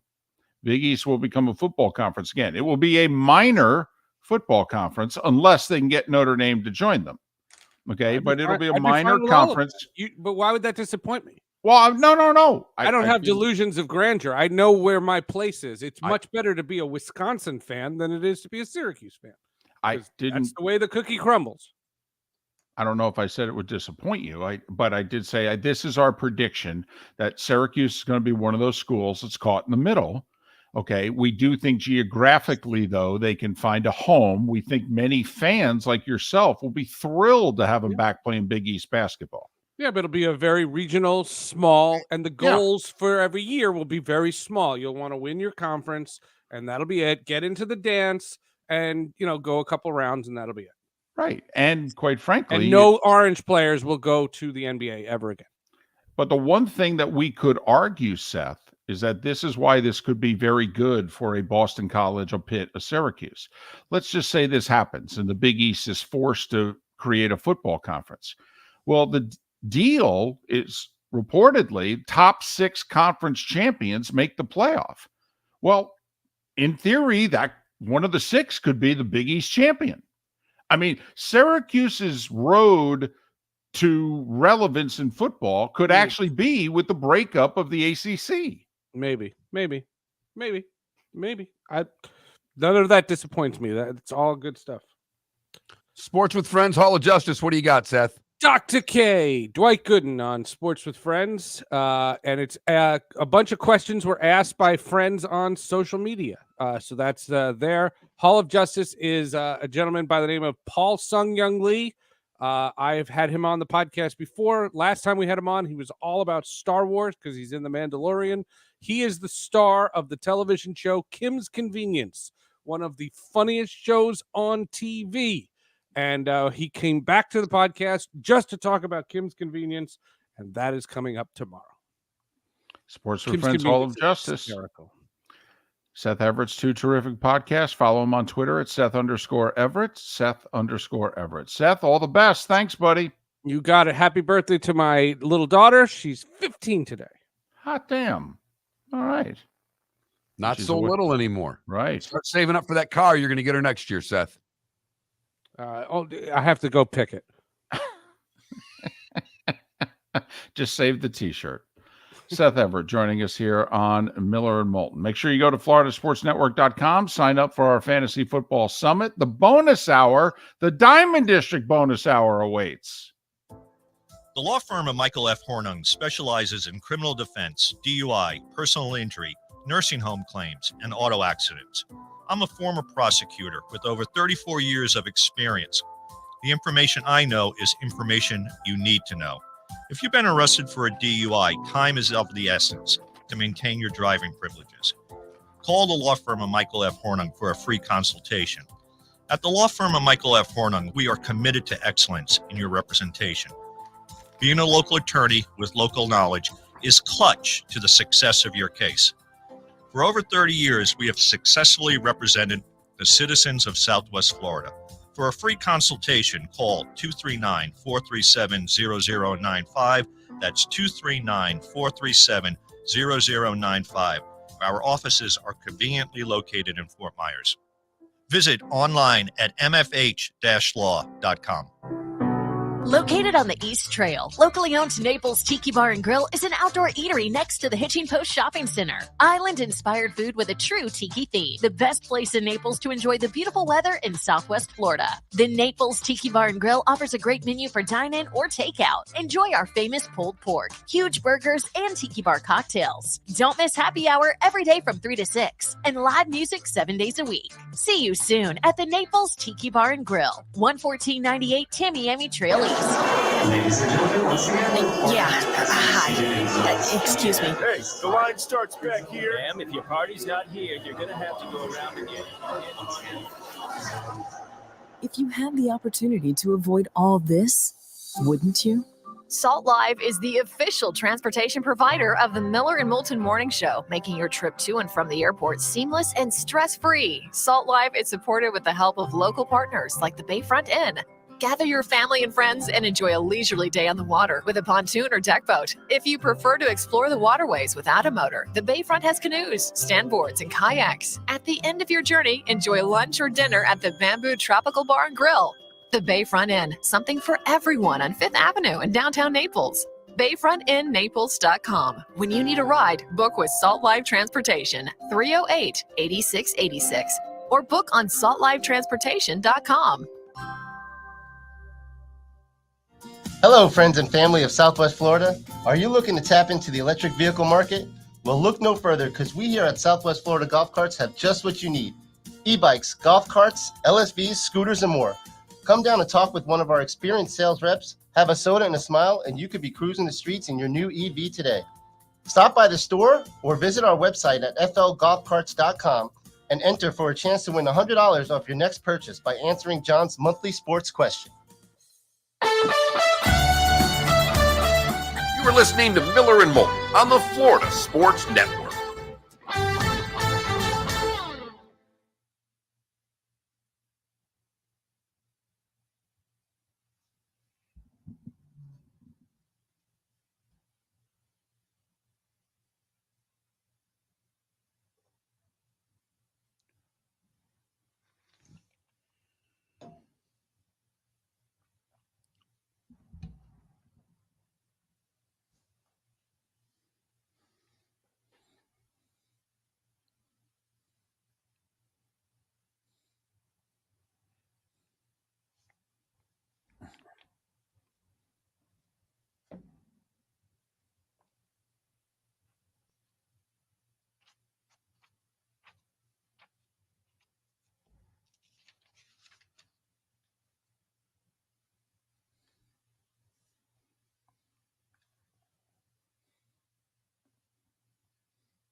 War Chant, is this Peter Collins, the chairman of the FSU Board of Trustees? Warchant.com. In case you missed it, told War Chant, FSU will not be held back by the ACC's grant of rights that makes big conference decisions. They just posted that. That will not be the document that keeps us from taking action. I'll leave it at that. Posted in the last couple of minutes here.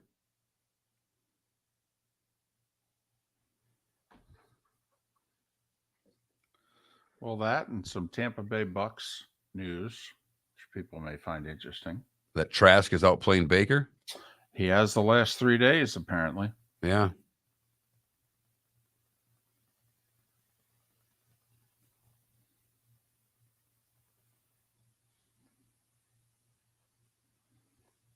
Well, if it's close, you got to play Trask. I mean, you might as well take the time to see what you got. Absolutely.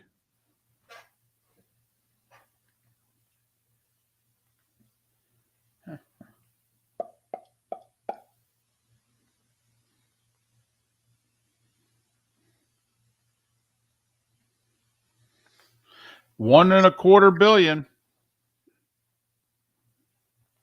Although apparently after taxes, are we sure we want to take the lump sum?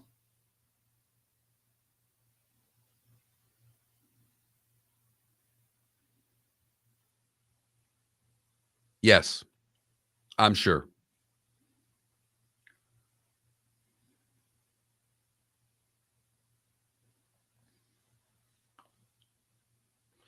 Paper City Gamer, I think they will. I think they will lose to Clemson in the regular season, but they will win the rematch in the championship game. And they'll be 11-2? Yes. Here we go.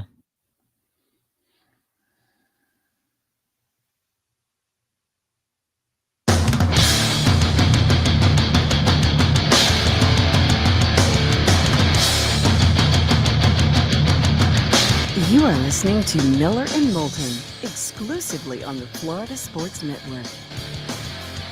And now, here's Mark Miller and David Moulton. It is the bonus hour. It is the Diamond District bonus hour. Miller and Moulton, thanks so much for being with us. Brought to you in part by Todd and Jason and the folks at the Diamond District. Longtime supporters of the show, proud to have them back. And they are the primary sponsor of this hour. Stop by, say hi, buy something, and tell them Miller and Moulton sent you. Yes, that helps us out a lot. I can't be the only one going in there and buying stuff. And saying that Miller and Moulton sent me. I'm due, though. What? I'm due. You're been a there. while since I've been in there and bought something for my wife. What's been a longer drought, having a drink or buying something at the Diamond District for your wife? Buying something at the Diamond District for my wife. I haven't had a drink. It's only been a couple, 3 weeks since I've had a drink. It's been a while since I've bought my wife some nice jewelry. Yeah, well, there was a birthday, there was a Mother's Day. I mean, you're in what I work and what I make. Birthday, Mother's Day. What are you, nuts? Listen, Mark, I've known for years you couldn't afford all the stuff that you're buying your wife. It hasn't prevented you from buying all the stuff for your wife. So I just, thought there was a chance you were in there recently. Here's the problem, and it's nothing to do with the Diamond District. They're excellent. It's my wife.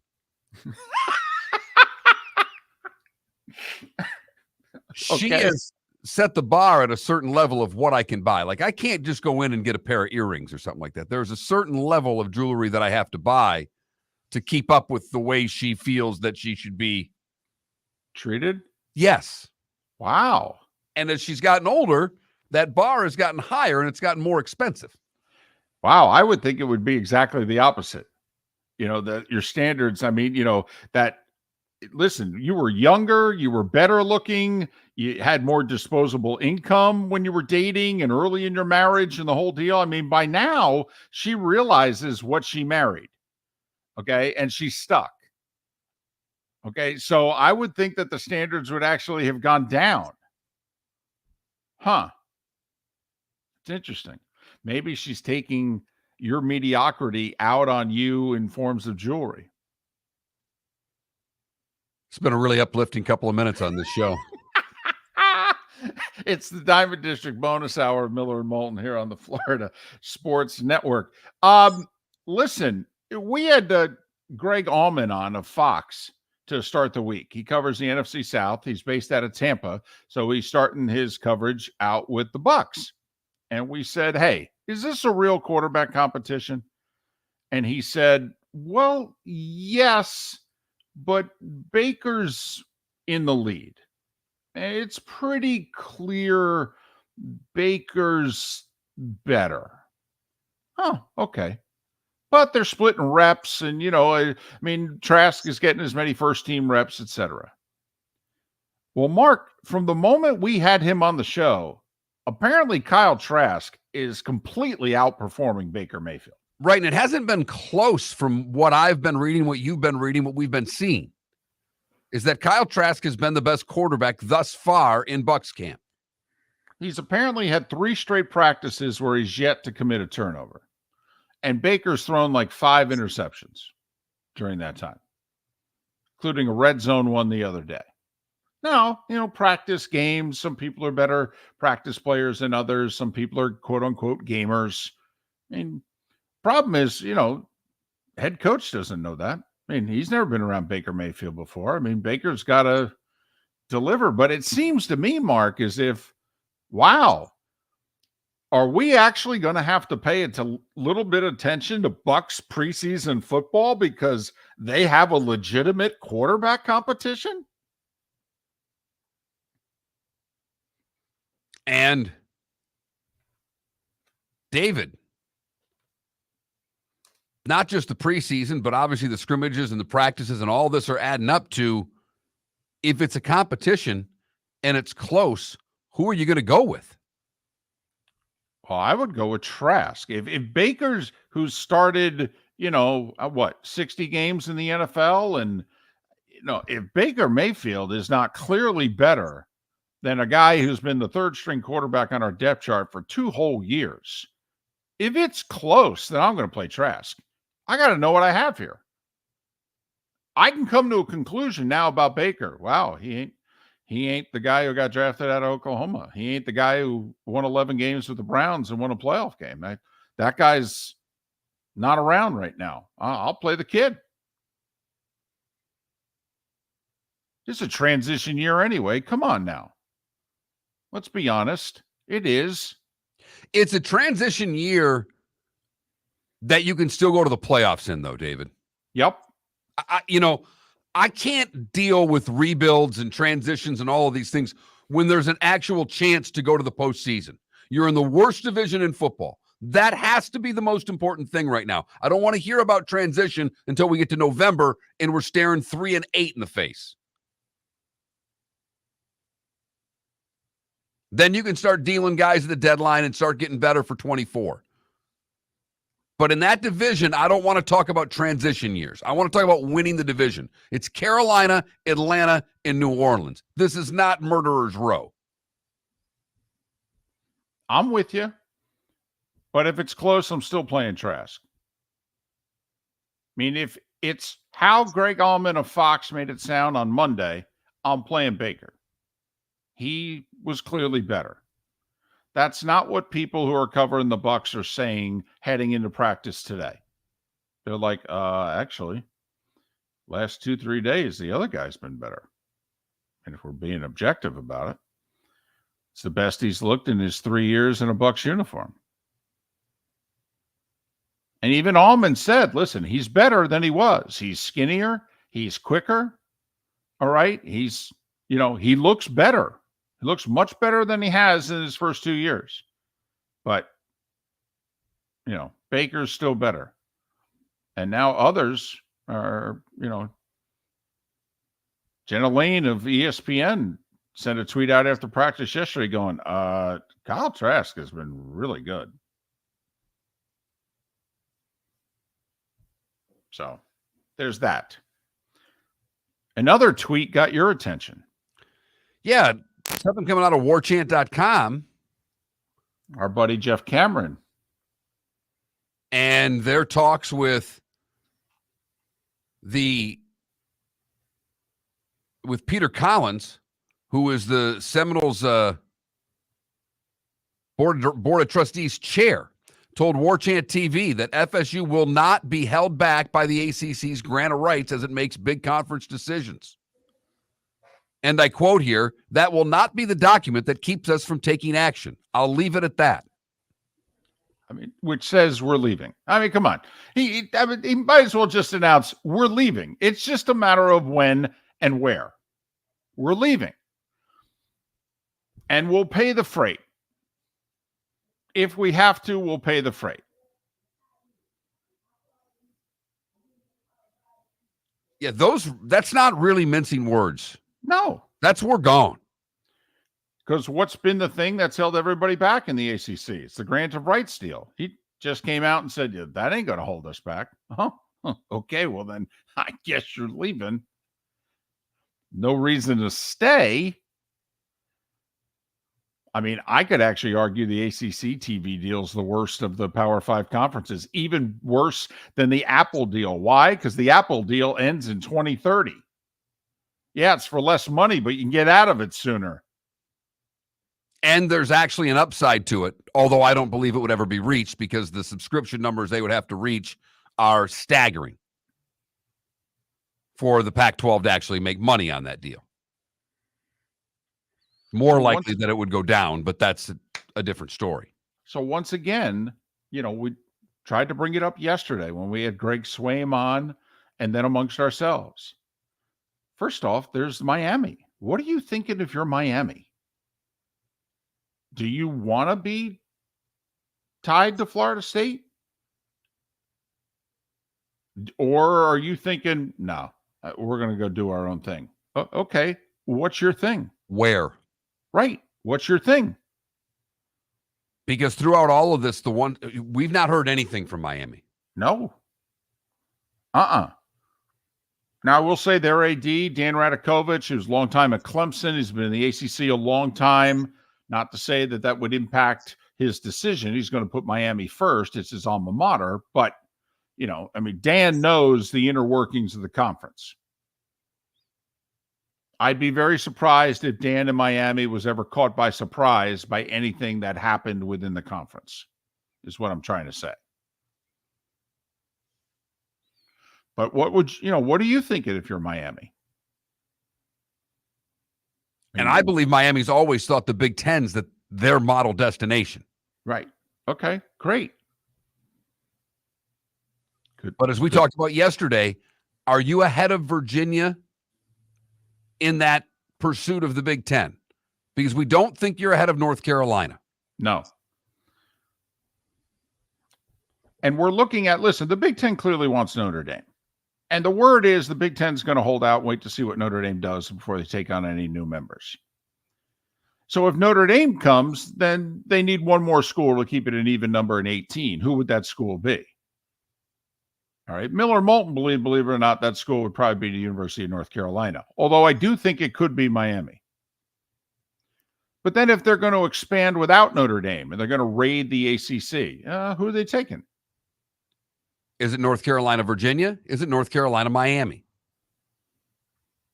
And could Miami be left out here? Could Miami be forced to go to the Big 12? Big 12 would love to have Miami. But also, if you hear that Florida State Board of, Regents guy there or whatever his title is, and he's basically saying, we're leaving. I mean, we're leaving. It's just a matter of how we're going to pull it off and where we're going to go. But we're leaving. I mean, if you're the ACC now, don't be like the Pac-12. What are you thinking? Don't you have to act now? Don't you have to start working the phones now? And they very well may be. And if they are, they're doing a hell of a job of keeping everything under wraps because Miami has not been reported to be doing anything. Yeah, and no one who covers the ACC is reporting that anything's going on either. There are a few people who cover that conference. And there is nothing, zero, zilch, not a word coming out about the future of the ACC. mean, Florida State's holding up signs saying we're leaving. And no one in Charlotte's concerned? Because they moved, right? From Winston-Salem to Charlotte. They're Charlotte now, right? I mean, hello? Is anybody home? Miller and Moulton. Conference realignment could take a severe turn later today with Florida State. We'll keep a tab on it. Located on the East Trail, locally owned Naples Tiki Bar and Grill is an outdoor eatery next to the Hitching Post Shopping Center. Island-inspired food with a true tiki theme. The best place in Naples to enjoy the beautiful weather in Southwest Florida. The Naples Tiki Bar and Grill offers a great menu for dine-in or takeout. Enjoy our famous pulled pork, huge burgers, and tiki bar cocktails. Don't miss happy hour every day from 3 to 6 and live music 7 days a week. See you soon at the Naples Tiki Bar and Grill, 11498 Tamiami Trail East. Hello, friends and family of Southwest Florida. Are you looking to tap into the electric vehicle market? Well, look no further because we here at Southwest Florida Golf Carts have just what you need. E-bikes, golf carts, LSVs, scooters, and more. Come down and talk with one of our experienced sales reps, have a soda and a smile, and you could be cruising the streets in your new EV today. Stop by the store or visit our website at flgolfcarts.com and enter for a chance to win $100 off your next purchase by answering John's monthly sports question. The law firm of Michael F. Hornung has successfully represented the citizens of Southwest Florida for over 30 years. As a former prosecutor, the information I know is information you need to know. If you've been arrested for a DUI, a criminal matter, or involved in an auto accident, call the law firm of Michael F. Hornung. I'm a local attorney with local knowledge to assist you through the process. For a free consultation, call 239-437-0095. That's 239-437-0095. Offices in Fort Myers. The waterways of Naples are a beauty to behold, and the Bayfront Inn has multiple ways for guests to enjoy the water and have some fun. Gather your family and friends and enjoy a leisurely day on the water with a pontoon or deck boat. If you prefer to explore the waterways without a motor, the Bayfront has canoes, standboards, and kayaks. At the end of your journey, enjoy lunch or dinner at the Bamboo Tropical Bar and Grill. The Bayfront Inn. Something for everyone. On 5th Avenue in Naples. You were listening to Miller and Moulton on the Florida Sports Network.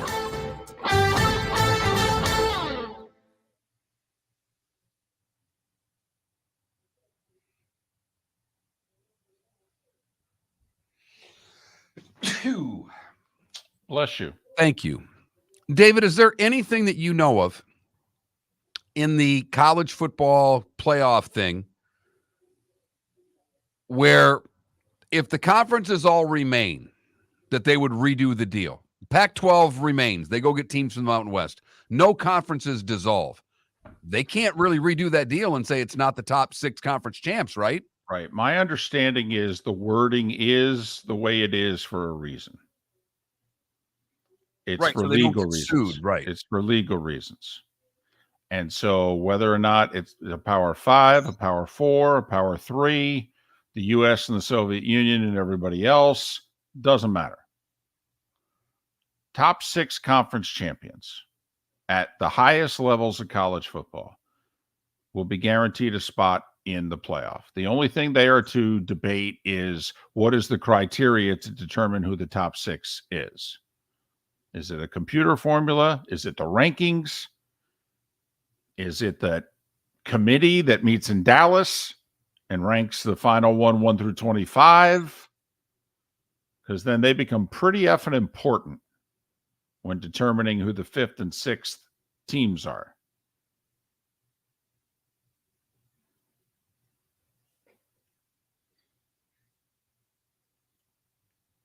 I'm telling you, the Big East is going to be playing football again by 2030, maybe sooner. Computer just crashed on you, Philly?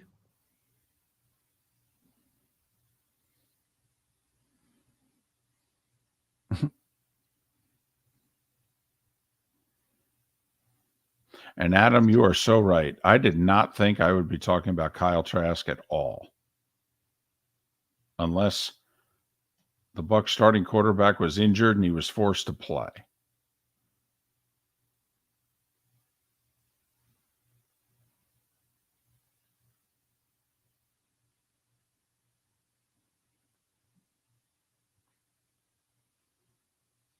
So apparently Brazil is out of the Women's World Cup.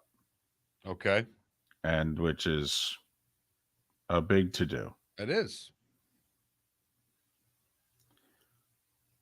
So that coach is fired. Hell, he might get shot.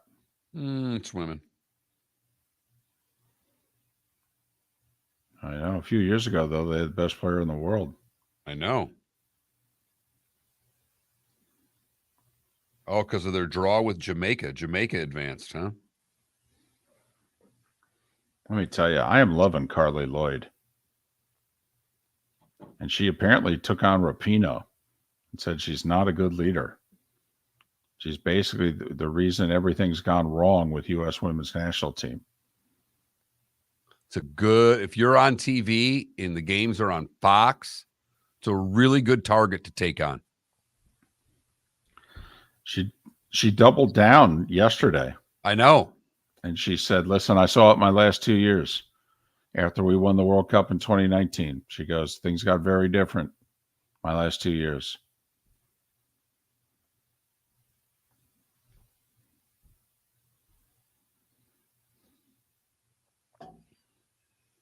Well, I do think it has become more about off the field.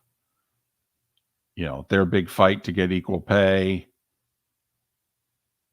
and the other fights that they've taken on. And that's what Carly said.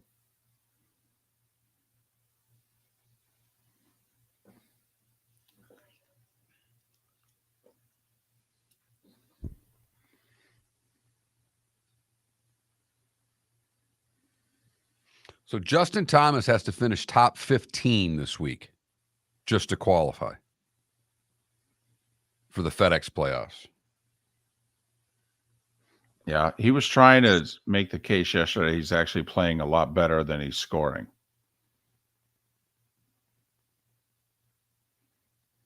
Okay.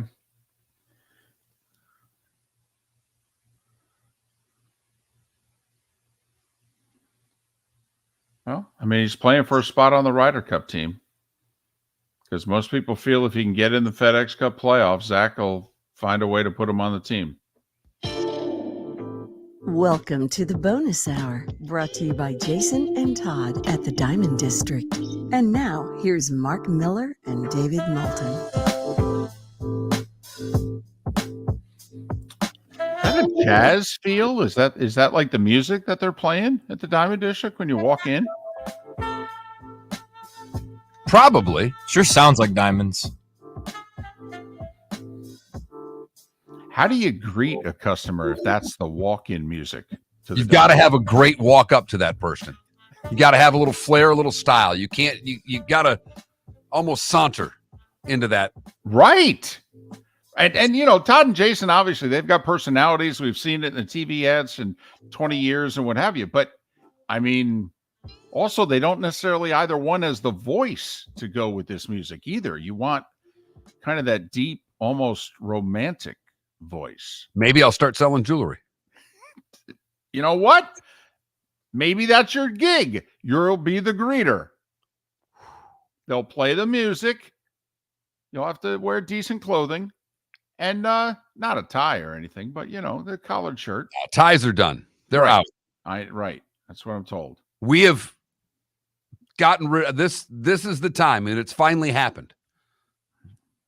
The pandemic ended it because once they stopped wearing suits on the sidelines in college basketball, I think it was over. But it's not just college basketball. It's everywhere. I mean, Fortune 500 companies have changed dress codes.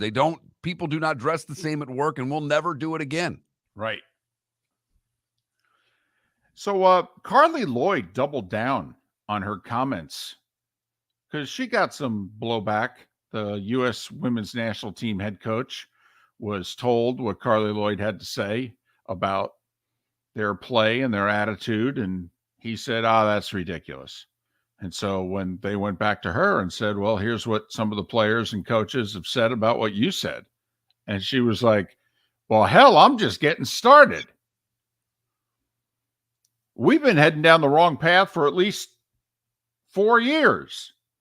She goes, we're not even close to what we were 4 years ago when we won the World Cup. I saw it my last 2 years as an active player in 20 and 21. We're not, trying to defend what we were. We're not. We're all about everything not having to do with soccer. That's what's most important. Now, some of the causes were for themselves, though. I mean, they wanted equal pay. They hated how they were being treated by USA Soccer. And most of us, when we read how they were being treated financially, most of us thought, oh, they got a point. Got a good point. They're the ones doing all the winning after all. And they're certainly, even though they don't generate the revenue that the men do, they're certainly worthy of more than what they're getting. Probably a lot more. But she also alluded to, Mark, that it was more than just the fight for equal pay going on here. Okay. And that the fight for equal play has led to not caring as much about soccer. I mean, that's really what she talked about. Right. Is that the leadership was not focused on playing the game. And that there's a little vacuum of leadership on this team. And I will say, not just her colleague, Alexi Lawless, but a few other people, men who cover soccer for a living, were thrilled about Carly Lloyd being this critical. If for no other reason, and we've said this many times on this show, and we know you don't agree with us, but we will go to our last breath thinking we're right on this. It's actually better if the analysts are not cheerleaders. It's actually better if the analysts are analysts and they're willing to give what they feel is a fair and honest critique. It actually creates more interest in the broadcast. It's better for the broadcast. It's better for the team. It's better for the sport. Now, you as fans, you just want cheerleaders. We know that. Boy, have we heard it. Which is why I joked early in the show today with Gary Danielson coming on at 7. I said out loud, I think I want to ask for the first question, what his 5 fan bases are that hate him the most. And I did that tongue in cheek because they all hate him. Right, because he's not a pom-pom guy. That's not his style. He analyzes the game. Doesn't care who the helmets and shoulder pads are. But Carly Lloyd, not that far removed from U.S. women's national team, one of the 10 best players in the history of the United States women's soccer, easily, Carly Lloyd laid them out yesterday. And when she got some blowback, doubled down.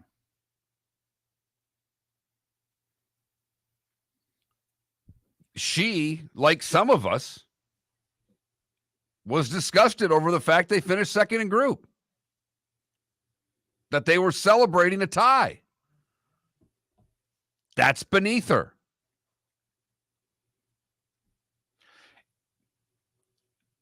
Listen, I can fall victim to optics like anybody else can.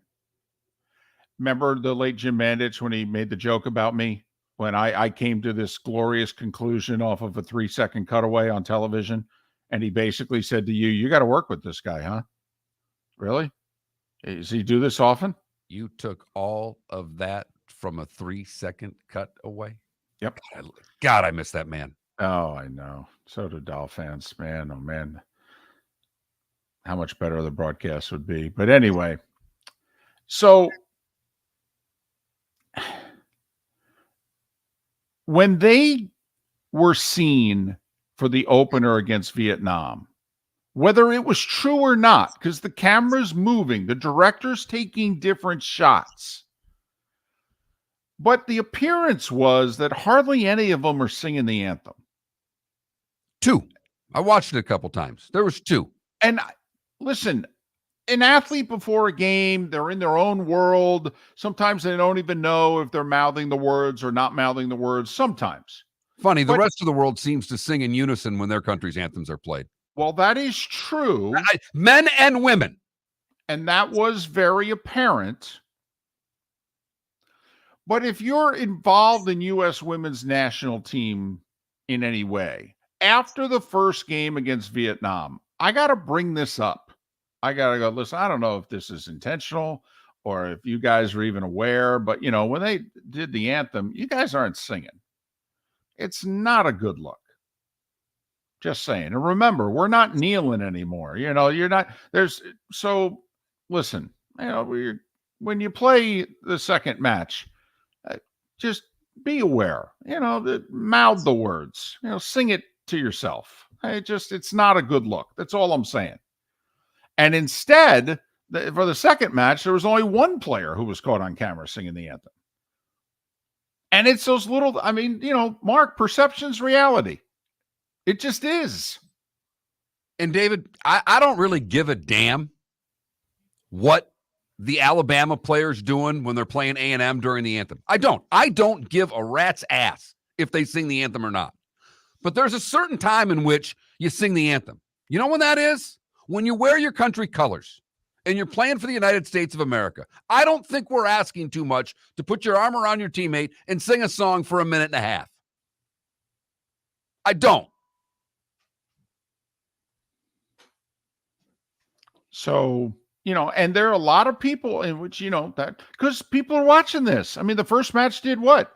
5 million. Second match did 6.2 million. I haven't seen how many people watched at 3 a.m, and they're going to be playing at 3 a.m. again because they finished second in their group.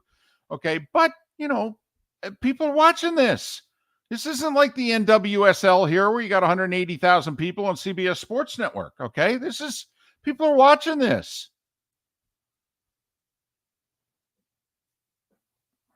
So anyway, it'd be very interesting because, listen, if you're Fox, as is pointed out in our Twitch chat room by Michael Hornung, Alexi Lawless was trying to get her to say on Fox what she later said off air.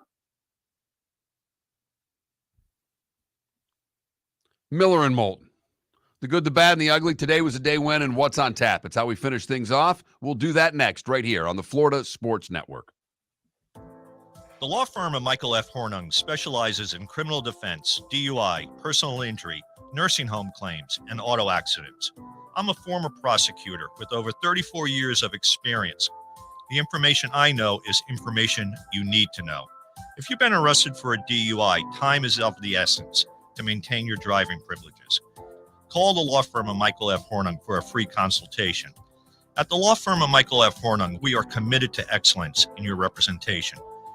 Being a local attorney with local knowledge is clutch to the success of your case. For over 30 years, we have successfully represented the citizens of Southwest Florida. For a free consultation, call 239-437-0095. That's 239-437-0095. Our offices are conveniently located in Fort Myers. Visit online at mfh-law.com. Located on the East Trail, locally owned Naples Tiki Bar and Grill is an outdoor eatery next to the Hitching Post Shopping Center. Island-inspired food with a true tiki theme. The best place in Naples to enjoy the beautiful weather in Southwest Florida. The Naples Tiki Bar and Grill offers a great menu for dine-in or takeout. Enjoy our famous pulled pork, huge burgers, and tiki bar cocktails. Don't miss happy hour every day from 3 to 6 and live music 7 days a week. See you soon at the Naples Tiki Bar and Grill, 11498 Tamiami Trail East. Hello, friends and family of Southwest Florida. Are you looking to tap into the electric vehicle market? Well, look no further because we here at Southwest Florida Golf Carts have just what you need. E-bikes, golf carts, LSVs, scooters, and more. Come down and talk with one of our experienced sales reps, have a soda and a smile, and you could be cruising the streets in your new EV today. Stop by the store or visit our website at flgolfcarts.com and enter for a chance to win $100 off your next purchase by answering John's monthly sports question. You are listening to Miller and Moulton on the Florida Sports Network.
That's crazy. FSU, will they go to, or this, Greg, his name was yesterday. Did he say Big 12 or Big 10? He didn't, but they think they're going to the Big 10 right now. Oh, Big 10.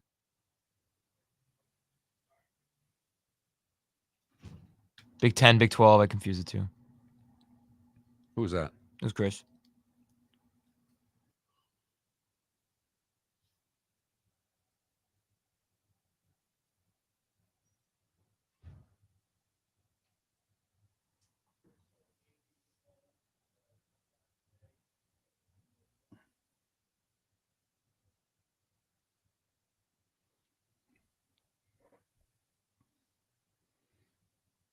There's a fake Oregon State account called Oregon State News. They released last night breaking news. The Pac-12 has agreed to a deal with Apple for $37 million per team plus incentives. Apple did not agree.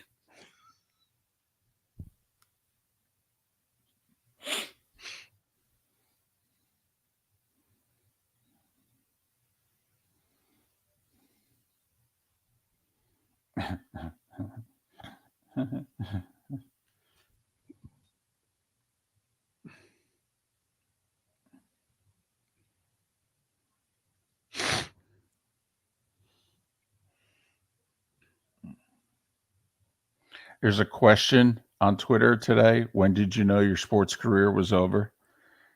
Jerry Hairston Jr. said, my last year in the majors, a ball was hit to my left that I couldn't get to that normally I had. I came to the dugout and told Zach Greinke, man, I've lost a step. He said, no, you've lost two.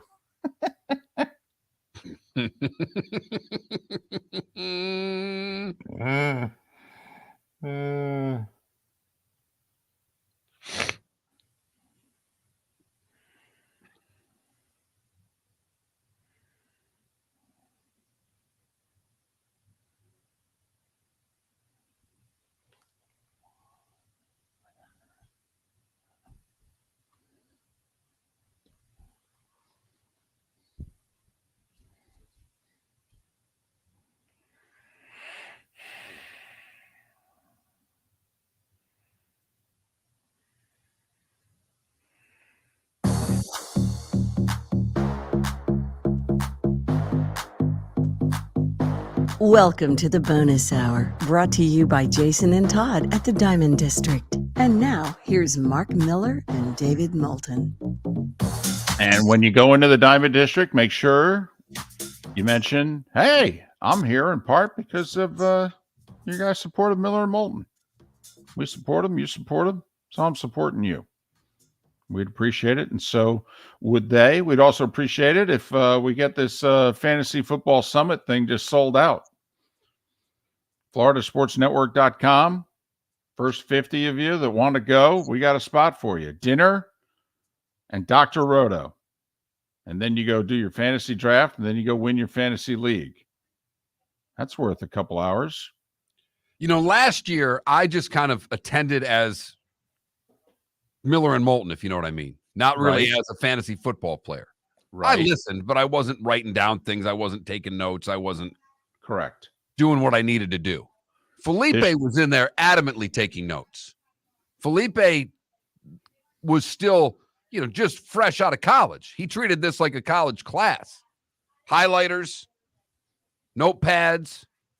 My only question to you, Felipe, did you win your league last year? No. I didn't even make the playoffs last year. Ooh. Is that your fault or Dr. Roto's fault? It's partially my fault because I had a streak of losing and I kind of just, my morale just dropped. So the GM let you down? The GM let me down. The GM, Felipe, just gave up. He Coach tanked, Felipe. He tanked the season. He tanked the season. Yeah, well, you know, it's kind of like the Belichick's GM. He's really hurting the Patriots. So, you know, we understand. We understand. You ready? I suppose we can do this. By the way, FloridaSportsNetwork.com, Fantasy Football Summit, Tuesday night, the 15th, Shoeless Joe's Sports Cafe, Bell Tower Shops, Fort Myers, brought to you by the law firm of Michael F. Hornung. Sign up, register. Be great to see you there. and you'll be thankful you did. It's time for someone to take back this segment, if for no other reason than to stop David from talking about Meghan and Harry. Here's Mark Miller with Today Was the Day When. 1610 we start out today. Explorer Henry Hudson enters a bay. He says, you know what I want to call this? Hudson Bay. Who's going to tell him no? 1776. Today is the date accepted by most modern historians as the formal signing of the Declaration of Independence. 56 people signed it today. 1790, our first census was conducted. The population, 3,939,214, which included 697,000 slaves. 1907, Walter Johnson at 19 begins his 21-year Hall of Fame career with Washington. He would do so with a 3-2 loss to the Tigers. Today in 1921, after 3 hours of deliberation, a jury acquits 8 Chicago White Sox accused in the Black Sox scandal. They would have about 24 good hours because tomorrow they would be banned from organized baseball for life. So to review, they were acquitted of wrongdoing and then banned for life from baseball. The one seems to go with the other, right? Right. And because a couple of those guys were banned, they're on the ineligible list. Hence, their candidacy has never been brought up for the Hall of Fame. That's where Pete Rose still lies on the banned ineligible list, which is why his candidacy has never been voted on. 1937 was a bad day for all the pot smokers of the world, well, at least in this country, because the Marijuana Tax Act was passed, essentially rendering marijuana and all its byproducts illegal. Today in 1945, the USS Indianapolis, which was blown out of the sea after 3.5 days, pilot Wilbur Chuck Gwynn spots him in 316 would survive. 1952, Floyd Patterson at 17 wins the gold medal in the middleweight division at the Helsinki Games. 1959, Willie McCovey hits his first of 521 home runs. 1973, American Graffiti premieres. And George Brett makes his debut with the Kansas City Royals. Wow, 50 years ago today. How about that? Today in 82, Ricky Henderson steals his 100th base of the season. He is the first to steal 100 twice in the modern era. Today in 84, you'll remember this, David, because you remember all of these things. But Jeff Blatnick becomes the first American to win a gold in the Greco-Roman wrestling at the LA Games. He was in remission from Hodgkin's when doing so. Now, it did help the United States. We had a great Olympics. You know, we boycotted the 80 Summer Games in Moscow. The Soviets and the East Germans returned the favor and boycotted our games in 84. Today in 87, I only bring this up because I loved his swing so much. Eric Davis is the 7th to go 30-30 in one season as he homers for the Reds in a 5-4 win over the Giants. It was just a gorgeous swing. Well, and once again, there are a lot of people in Cincinnati are like, you know, with De La Cruz wearing 44. They went, wait a minute. 44 wasn't taken out of circulation? Eric Davis, pretty damn good. Today in 92, Jackie Joyner-Kersee becomes the first athlete to win consecutive heptathlon gold medals. She did so at the Barcelona Olympics. Today in 93, Peter Angelos buys the Orioles. God, and they can't get that family to sell either. Fan base is begging them to sell. Please. Dream Team 3 wins gold in Atlanta in 96 today. And Michael Phelps wins his unprecedented third consecutive gold in the 200 individual medley in 2012 at the London Games. Hold on. Dream Team 3? That's how they list it. Well, what, the Dream Team was 92. Who was the Dream Team before 96? I'm confused. I got to go look that up. Enjoy that hour. Thank you. Carol O'Connor, Peter O'Toole, Billy Cannon, and Wes Craven, all born today. Hockey player John Cullen is 59. Knuckleballer Tim Wakefield is 57. Tony Amante is 53. And Kristaps Porzingis is 28 years old today. What did I miss, David? Wild Bill Hickok, murdered today in 1876. Aces and eights. The Potsdam Conference. This is actually a big deal. You had something else on this day in 1945. There's a reason this was a big deal. You know, the war was over in Europe, and FDR had died 4 months earlier. So this is Truman meeting with Churchill and Stalin.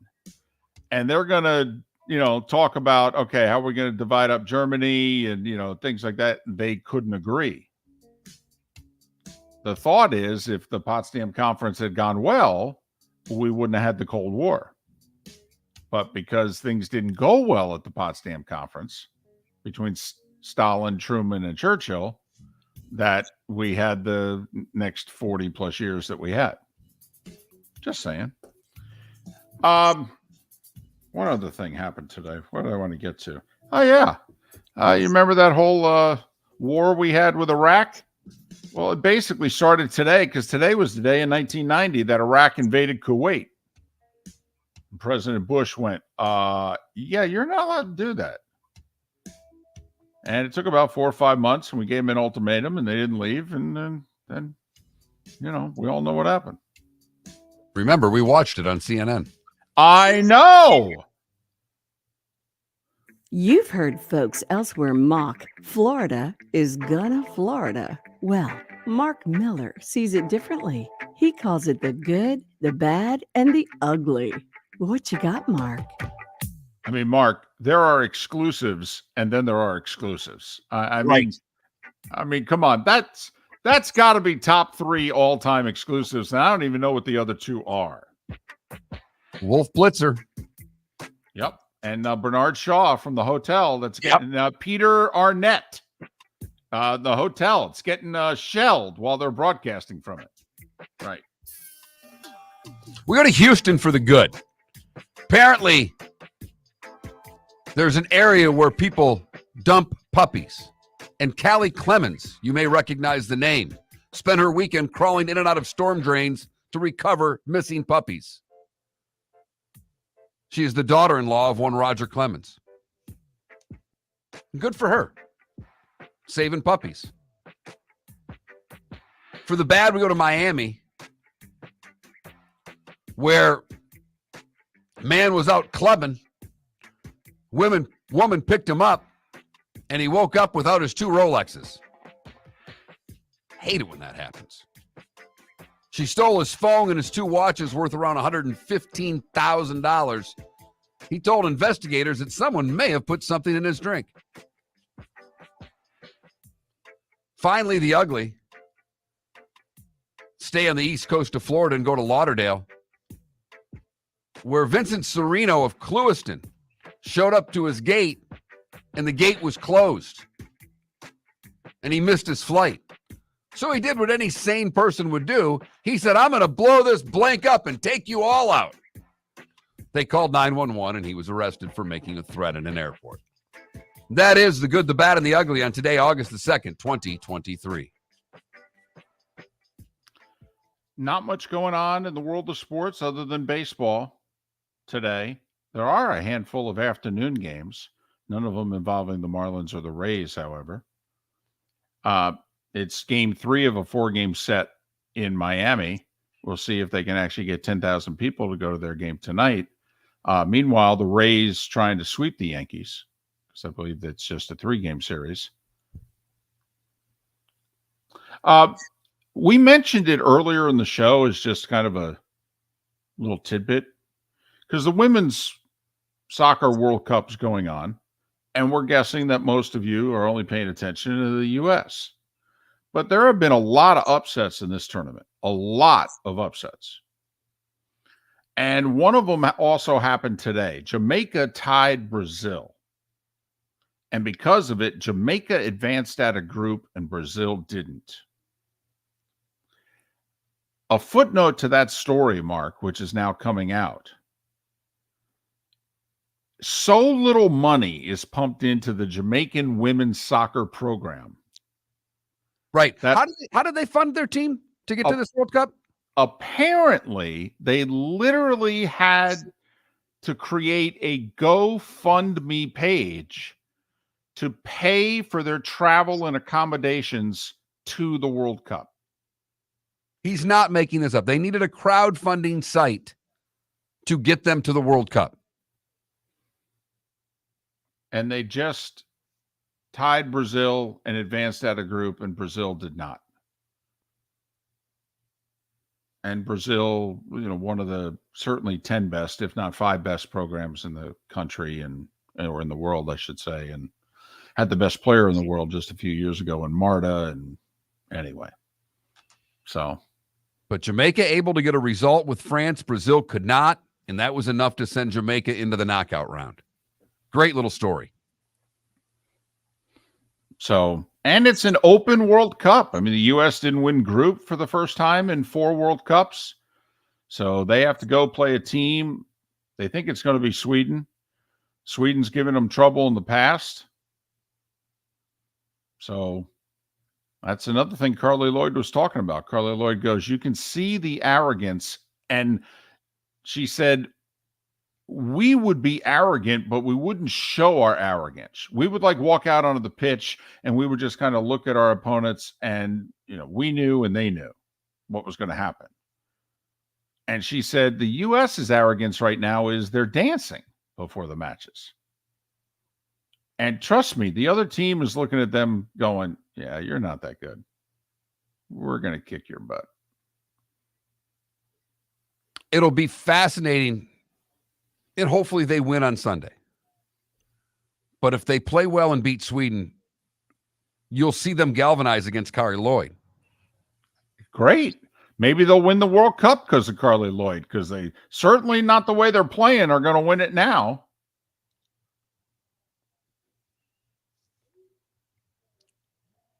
So that's Sunday. Yeah, it's 3 a.m. though. 5 a.m. Oh, it's 5? 5 a.m. Oh, okay. Phew. I mean, you and I, we naturally get up at that hour. We might actually stumble into this. Probably not much of a doubt. I mean, the only question is whether or not we'll be texting one another during the match. We are kind of pathetic that way.